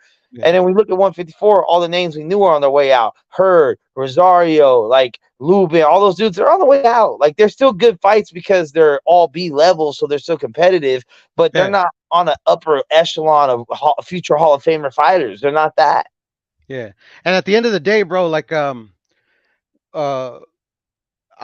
always held, even as a young man, bro, I always think it's suspect when a fighter retires undefeated, because you're not supposed to retire undefeated, bro. There's always somebody better than you, and if you haven't found that dude, like, you're either not fighting enough, or like literally like something's wrong. That's how I see it, bro. Nobody except for Floyd Mayweather, but at the end of the day, bro, like I respect Floyd. Floyd's one of my favorite fighters, for me. But at the end of the day, I still haven't seen that Conor McGregor fight, and I never will, bro. Like, at the end of the day, bro, I've been defending fucking Floyd, and this is before YouTube existed. And then I'm Mexican too, bro. And it's not like they're like literally in Mexico, like, they love him, bro. Like you see him at the fucking conventions, the Mexicans mob him, and that's because they respect him. I'm sure they don't respect him for that Conor fight, but at the end of the day, Mexican American is a whole different thing, bro. Like, because we're in America, bro. Like, we're literally like they want us to hate each other, bro, for some reason, man. Yeah, and that's always been my biggest problem, bro. Like, I'm cool with whoever your parents and grandparents were and your cultural backgrounds, all that shit. But at the end of the day, bro, you're fucking American, bro. If whatever old country your grandparents came from and America getting a war, I know which side you're on, so stop playing, bro. You're on America's side. You're not from China. You're not from Japan. You're not from Mexico. You're not from Zimbabwe. You're not from none of those places if America chooses to go to war with those places. So stop playing. But that's the thing, though, Mex. Like, I'm not like that. At the end of the day, I'm a proud American because I was raised to be proud of where I come from. Yeah, with Mexican descent. America, bro. For Mexicans, only calls us American when it's convenient for them. Yeah. There's already been more than one time where they fucking kicked us out, this motherfucker, and we were born. And I get that, that's where the tension's at, and with some other races is like that. But for me, it's like, just dispel that, fight back against it. Yeah, there's gonna be people that are gonna be like, go back to your country, you ain't fuck all that. Yeah, that's when you fight back. You put your flag in the soil and you say, motherfucker, I'm just as American as you. Suck my dick. But they don't care. Like the I don't know if you ever heard of Operation Wetback and the Mexican repatriation. Like, motherfuckers that were born here saying the same thing you're telling them. They telling the cops that. They're like, I don't give a fuck, Mexican. You gotta go. Yeah, and that's crazy. And that's what I'm saying. I know. When it comes to me, anytime I see that shit, I fucking call it out. I don't let that shit slide. Never, bro. Like, then why you let it slide when Donald Trump wants to do this shit? No, he illegal immigrants. No. He illegal. At one point until, like, literally, thank God they fucking either convinced them otherwise, or maybe they're just like, we'll do it later. He wanted to get rid of he wanted to like people that are like, I was like, my parents were born over there, but I was born here, so I have American citizenship. First generation. He wanted to get rid of that. That's first generation. You want to get rid of first generations? No, he wanted to get rid of first generations of motherfuckers that are born in this country and are American and get the rights of every other American. I don't agree with that at all. No, I know, but that's and I don't agree. And I don't agree with any immigrants that came over here and got their citizenship the legal way. Like, fuck it. Even if it took them 15, 20 years and they were illegal for 15, 20 years, but eventually got the papers, and fuck it. I mean, you're here, bro. Like, Yeah, but they count that though. Like literally, like my parents, like they're the scum of the earth because they didn't come here the legal way. Yeah, I mean, I don't know about that. I have mixed feelings about that because on one hand, I'm like, they came here for a better life, right? And then on the other hand, it's like, but you did it illegally, which I can understand because, my background a long time ago when I used to sell drugs, like I know selling drugs is illegal, but I was trying to make my life better. So I get the argument where it's like, look, I had to do what the fuck I had to do. You know what I'm saying? They don't care. They don't care, bro. At the end of the day, like I read Donald Trump released like a statement, like it wasn't too long ago, and I showed it to my other buddies, man. I'm like, this is worrying me, bro. Like the thing I was telling you about Operation Wetback and like the appropriation back in the day when they sent a lot of like Mexican Americans back to Mexico where they don't know, like a lot of them didn't even speak Spanish. Bro, Donald Trump was talking about like that's one of the first things he wants to do is reinstitute those policies. I'm like, what the fuck is going on here, bro? Yeah, I mean, bro. I'm a proud American, bro, because I'm proud of where I come from. But at the end of the day, bro, like I always say Mexican first, bro. See, I mean, I just don't have and my thing is, I mean, just me personally, when I was younger, I was not proud, but I was very interested in my Mexican descent where I'm like, okay, I know my grandparents from Mexico as far as one side. The other side, I don't know. But I was like, yo, I want to know more. I want to learn Spanish. I want to know this. But living in San Diego and going to Mexico every weekend and all through the week, they let me know very quickly. They do not consider me Mexican. I am not at home. I'm not coming back. I'm a fucking American, just like the black dude I'm with. That's it. Bro, I know. I lived in Mexico for 6 years, bro. I caught fades all the time because I can't stand a motherfucker. That's why, like, I can't stand a motherfucker, and I will never tell a motherfucker that. And if I do ever do that for some reason, I hope I get my ass beat. I'll never tell a motherfucker who he is. At and the that's end of the day, thing. Max, I respect you. I respect you. If you ain't about that life, that's cool. And I tell people, I just hope you're cognizant that they don't consider us American, bro. Who's better to tell me if I'm Mexican or not than people that live in Mexico that are actually Mexican? So if people in America that don't like me are like, oh, you're fucking Mexican, and I'm like, yo, all right, fuck you. But then when I go to Mexico and they're like, you fucking American, I'm like, wait, so this is where Mexicans are actually from, and they don't consider me Mexican. So I don't give a fuck if another American tells me I'm Mexican. If the people of Mexico say, no, you're not, then I'm not. That's it. No argument. No, there is an argument. That's the thing. Like literally, they're trying to take something from you that you can't take from yourself. Where you come from, you can't throw that away. It's impossible. It is impossible. It don't matter how much you want to. It doesn't matter. Like I seen your face. I'm brown, bro. I can't rub this brown skin off my. I can't. If I wanted to, I could rub the brown off of it. And at the end of the day, my daughter, because my wife is Mexican, but she's like white as hell. Like at the end of the day, it's just not about the color of your skin, it ain't about where you come from. It's like there's no way they can't rip it from you ever. That's why any motherfucker that wants to tell you, Mex, you're not that, you're this. I'm like, the fuck? What are you talking about? Like literally to me, yeah, I know what the fuck I am. And that's the other thing only too. You like, can tell you that. I've been to Mexico I've been in Mexico for many years, and I've been everywhere in Mexico more or less. So it's like, even when fools are super proud and they're like, puro mexicano, woo, woo, woo. Okay, I get you.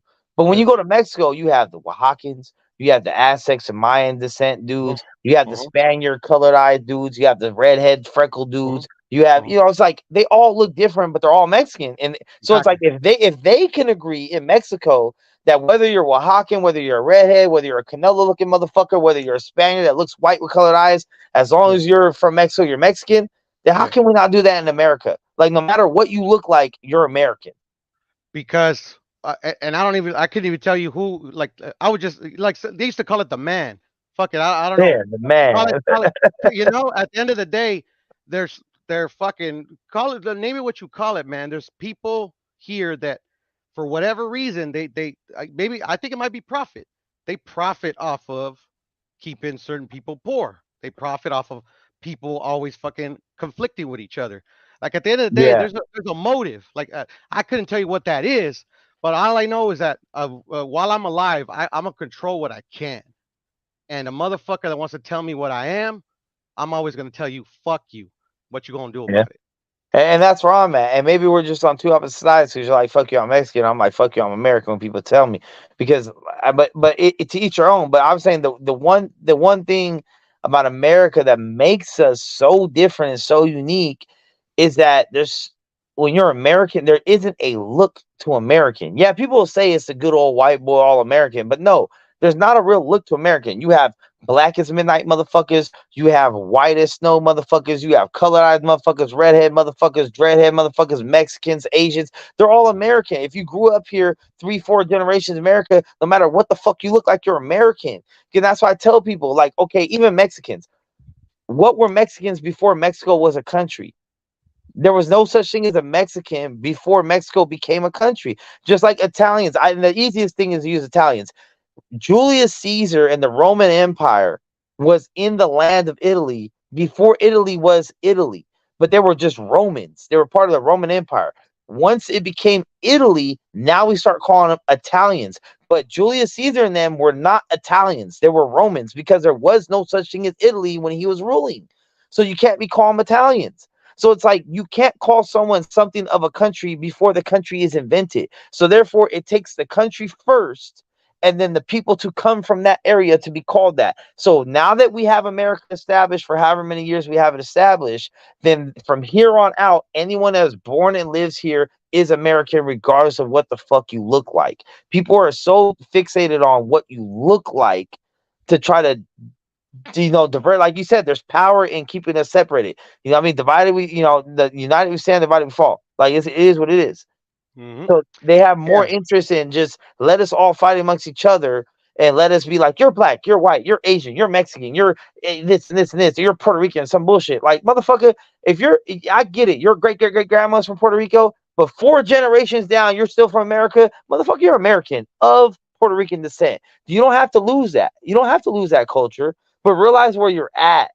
Just like if you're in Mexico, you don't have to lose your Aztec culture or your Spaniard culture or your Oaxacan culture. But at the end of the day, you're Mexican. Yeah, but that's the difference, though. And at the end of the day, here, they will tell you when you're American and when you ain't. Yeah, I'm American every day. Even when I'm in jail and they're fucking me over, I'm still American. Shit, tell that to the motherfucker that deported, bro. You see, but that's the thing. I'm so American, I know they can't deport me. No. This is the thing. This is the thing that you think that because right now, for them, okay, it's okay. Let them call themselves American. Yeah, fuck it. We'll let them do it. But when it's not convenient for them, when it's not convenient for them, for somebody that looks like you or where your roots are from, they're gonna be like, nah, Mexican, you gotta go. You ain't American. And that's when I fight and niggas die. And it's already happened twice, and Donald Trump wants it to happen again. So that's what scares me. No, you good, bro. I'm gonna fight for you. No, and I'm gonna fight right next to you, bro. But at the end of the day, we could be outnumbered, man. So we need to unite, man. Fuck it, and that's when Picasso comes in because he knows jujitsu. Y'all done? Feel like Errol Spence say, y'all done? Errol Spence is done. For now, bro. We'll be back. That was right on time. Hey, what's going on? How y'all doing? What's up, Picasso? How you doing, bro? Man. Chilling, Picasso. I'm doing pretty good. I survived to this day. To this day. To this day. Yeah. What was everybody talking about? Because it took me a long time trying to get into there's only 2 of us on here. There's only 2 of us on here. We're talking about shit. I'm at work. I fell asleep. Yeah, I was actually about to close it down because it was just me and Puro, but you hopped on, so we got another player in the mix. Yeah, I didn't even know what the running topic was. I just hear a lot of stuff going on, but it's supposed to, well, not supposed. It's really about Errol Spence and Terrence Crawford and credit and all this. People are asking for credit and stuff like that instead of earning it. So, all I got to say about that part is that both people showed up, regardless to sick or healthy. That's the part of competing, in my opinion. Because in jiu-jitsu, you can't get sick. Like immediately right before the referee tell y'all to fight, right? So, I mean, you could all of a sudden he say fight, and then you feel like, oh god, nah, what's that just hit me? You know, that stuff happened. It happened to me. I thought somebody got too close to me, got in my face and was talking and put that, when you're talking, there's a mist come out your mouth. I thought somebody did that to me. People. I tell you what, when I be in training, it be people. They'll tell you. Some of them be respectful and they tell you, "Hey man, I'm just getting over this, whatever." Right? And then you like, okay, that's gonna roll anyway, because we're gonna be perspiring and your body get hot, and you're gonna be burning it off. You thinking nothing, right? Man, that stuff get on you. You go home after you done roll with that one guy that just got over the cold. He should have stayed at home another week, right? But he came to training and he told you that he had a cold, but you say, hey, this is where we train at. You're supposed to know before you get here how long it's gonna take for you to get over that cold. Don't just try to rush back with it. And he came back with it. I decided to take the training with him, and then next thing you know, I go home and I got the cold, and now I gotta know when to come back to the gym. You know what I mean? Yeah. Yeah, man. At the end of the day, the big excuse right now that everybody's talking about is like, oh, he could have like neurological or brain damage, something like that. I mean, both of these dudes were born brain damaged. That's why they became boxers. So what are we talking about? Hey, yeah, for real, it takes a special type of motherfucker to get beat the fuck up on for a living. Exactly. There's something wrong with boxers. That's why they do this. Terrence Crawford got shot in the head. I don't know how that. We see how it turned out, right? We see how he acts and all that good stuff. Errol Spence, he been in wrecks and stuff. So both people had trauma. I wouldn't even try to go tit for tat and say, hey, even I been in wrecks and accidents, been bounced around in the back of a truck while the guy went to sleep up in the front.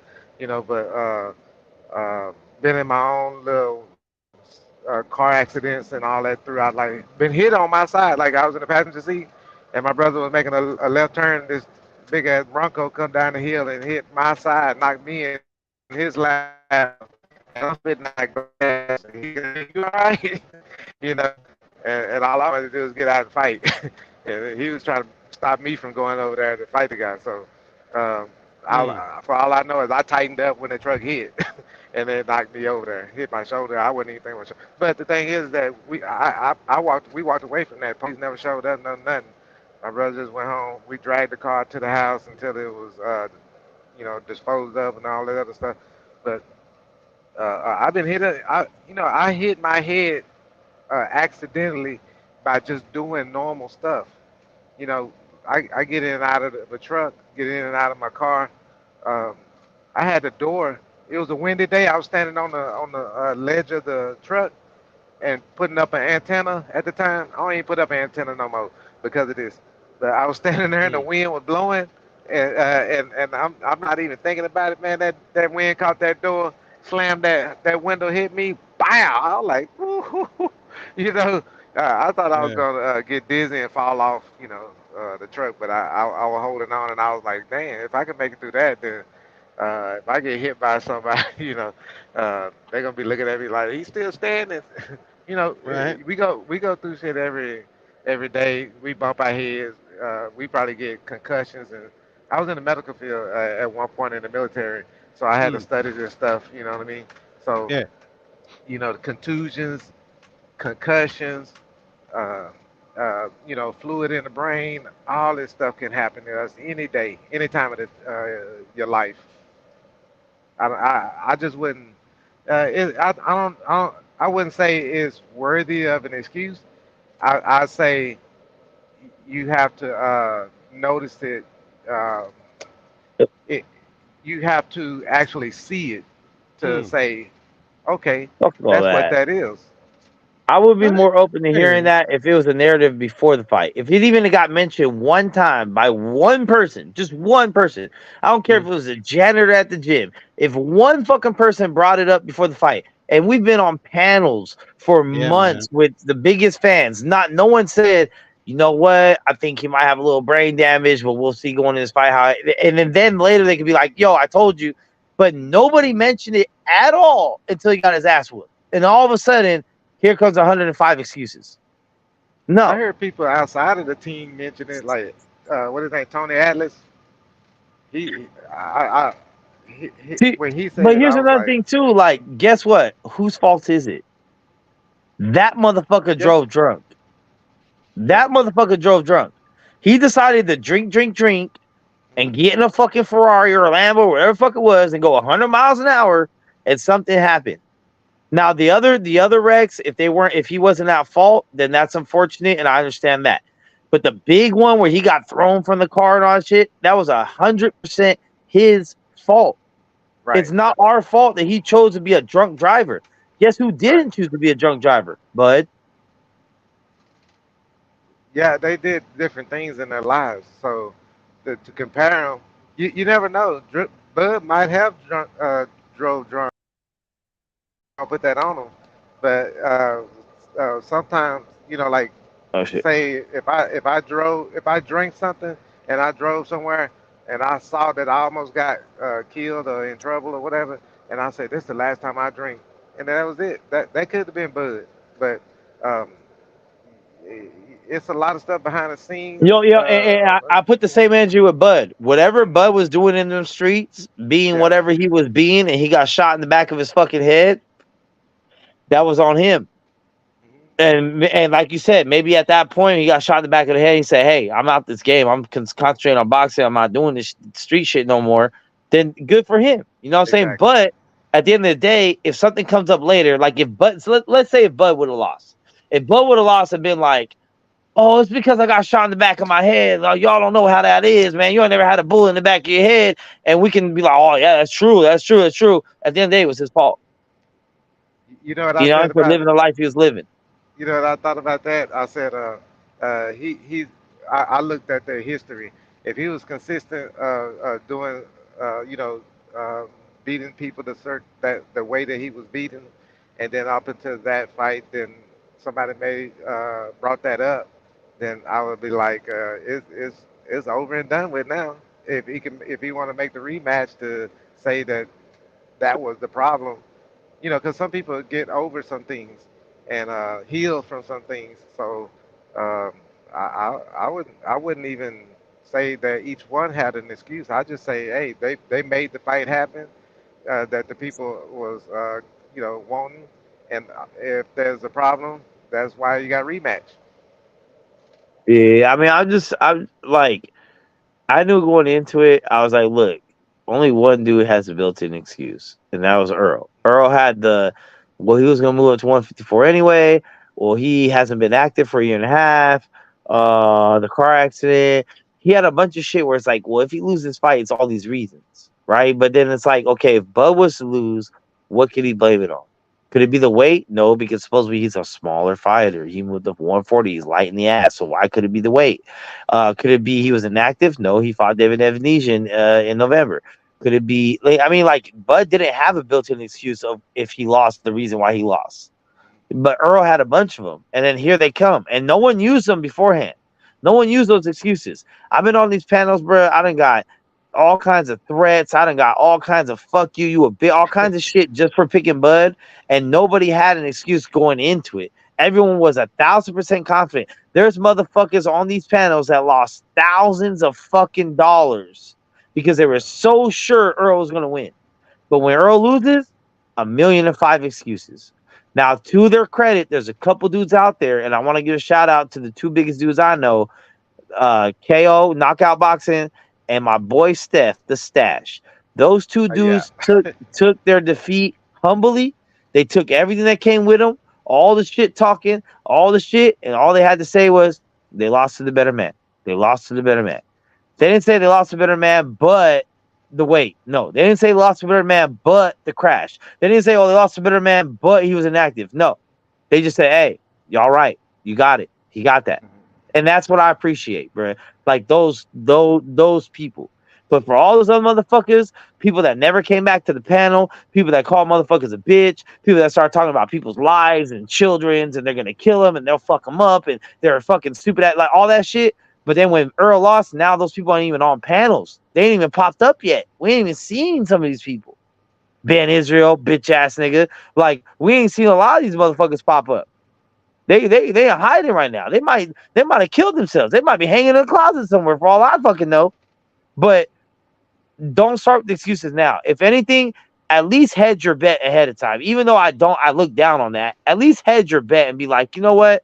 I think Earl's going to win, but it might be tough because he's been out the ring for a while. It might be tough because he ain't making the weight. It might be tough because of the car crash. And then later you'd be like, oh, yeah, I told you. Okay, at least that. But all these people were motherfucking sure. They were ready to bet their pink slips, their deed on their house, and their firstborn child on Earl beating this motherfucker. And then when he loses the way he lost, oh, it's a million reasons why he lost.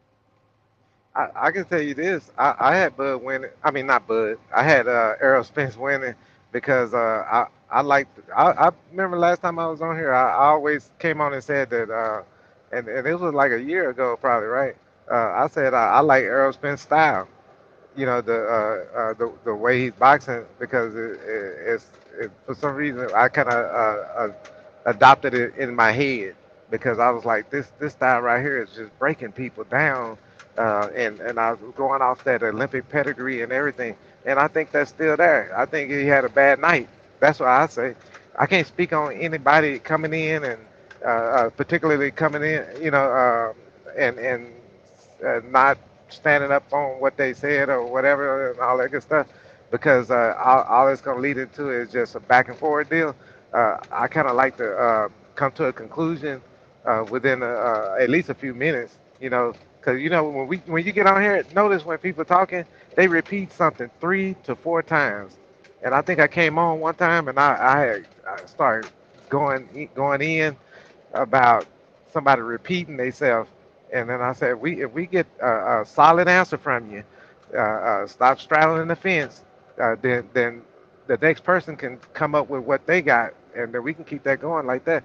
But instead of just remember they say.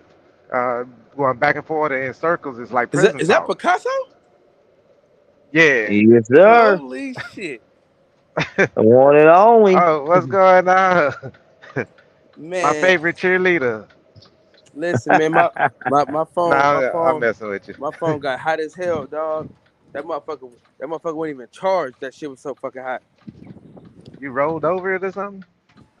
Man, I don't know what the fuck I did. But whatever I did, I wish I hadn't done it. Yeah, that shit tucked by his nuts. hey, I just got some more.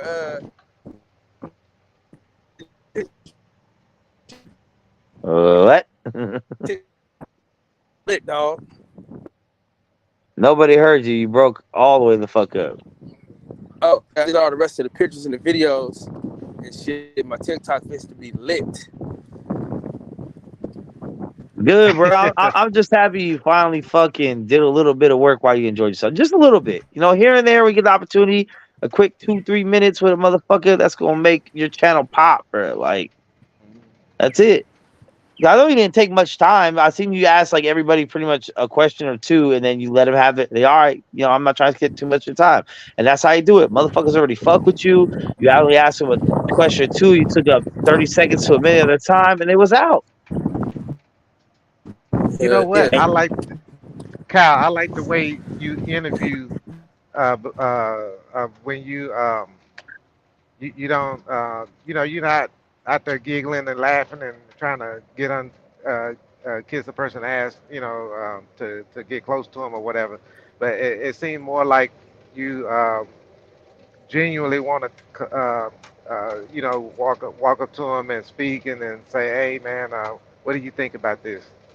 You know, or whatever, you know. You know, I don't really like to just shove my phone in niggas' faces.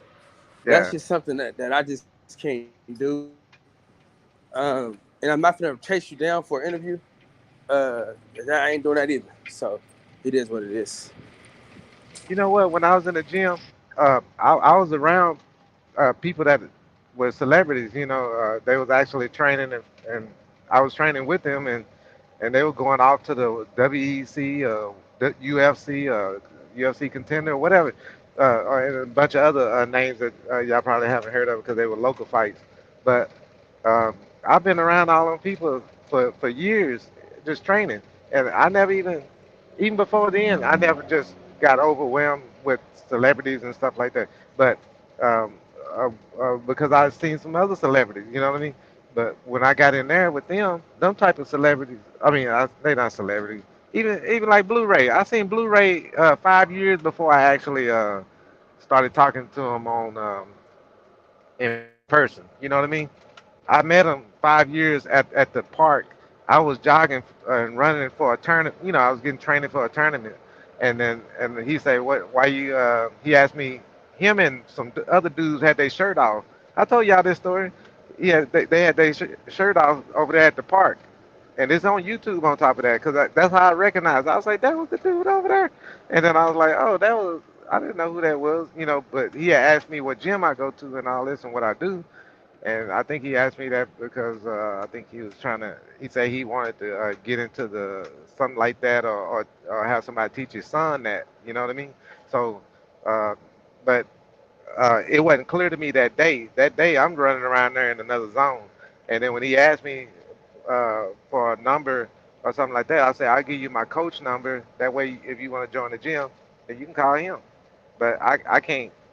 I'll tell you what. I had yoga class at that same gym, right? It was a dude saw me in my half of my uniform, and he was like asking me what I'm doing. I told him what to do. Then he was like, "Oh, I'm trying to go do that too." And he said, "Where, how you get there?" Then I was telling him how to get there. This motherfucker was trying to get my phone number because he was flirting with me. You see what I'm saying? So, and I go in my yoga class and I look at my yoga teacher and the dude come in there. I look at my yoga teacher and I say, "Hey, something wrong with your dude over there?" And she say, "That's our friend." I was like, "He ain't my friend. I don't know that dude. He trying to get close to me so I can take him to the gym or whatever the hell he trying to do." But it was a sad deal that day for that. But with Blu-ray, yeah, I met him 5 years before I actually got into a real conversation with him about training and stuff like that. I ain't gonna lie though. Errol Spence gonna need to get back with him. I hear you. That you know what I was trying to train with him so I can see how it affects my strength and conditioning when if I go back into the competing because there was a lot of people talking about, man, when you coming back in and da da da, and I was like, yeah, when I get my weight where it need to be, because you know I walk around, I normally used to walk around at 185, and then the older you get, the more work you do outside of just the gym. I started losing my discipline a little bit and got up to 205, right? So uh, recently this year, what I do, I lost like 30 pounds and got down to 170, whatever. And then and my discipline went back out the window. You know what I'm saying? So because I'm thinking to myself, am I working more than I am trying to go to the gym? Because at this point, I'm at that age where you don't. I would be the oldest MMA or oldest jujitsu or whatever, trying to be active, and that ain't me. Sometimes you got to learn, know when to shift gears.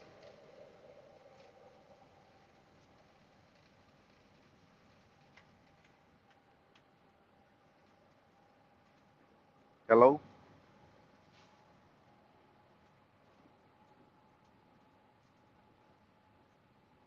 everybody went to sleep.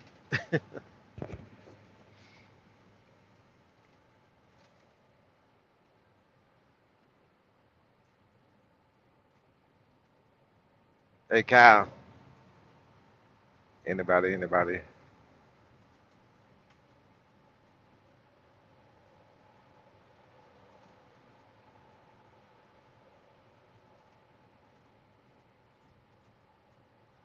Boom, boom, boom.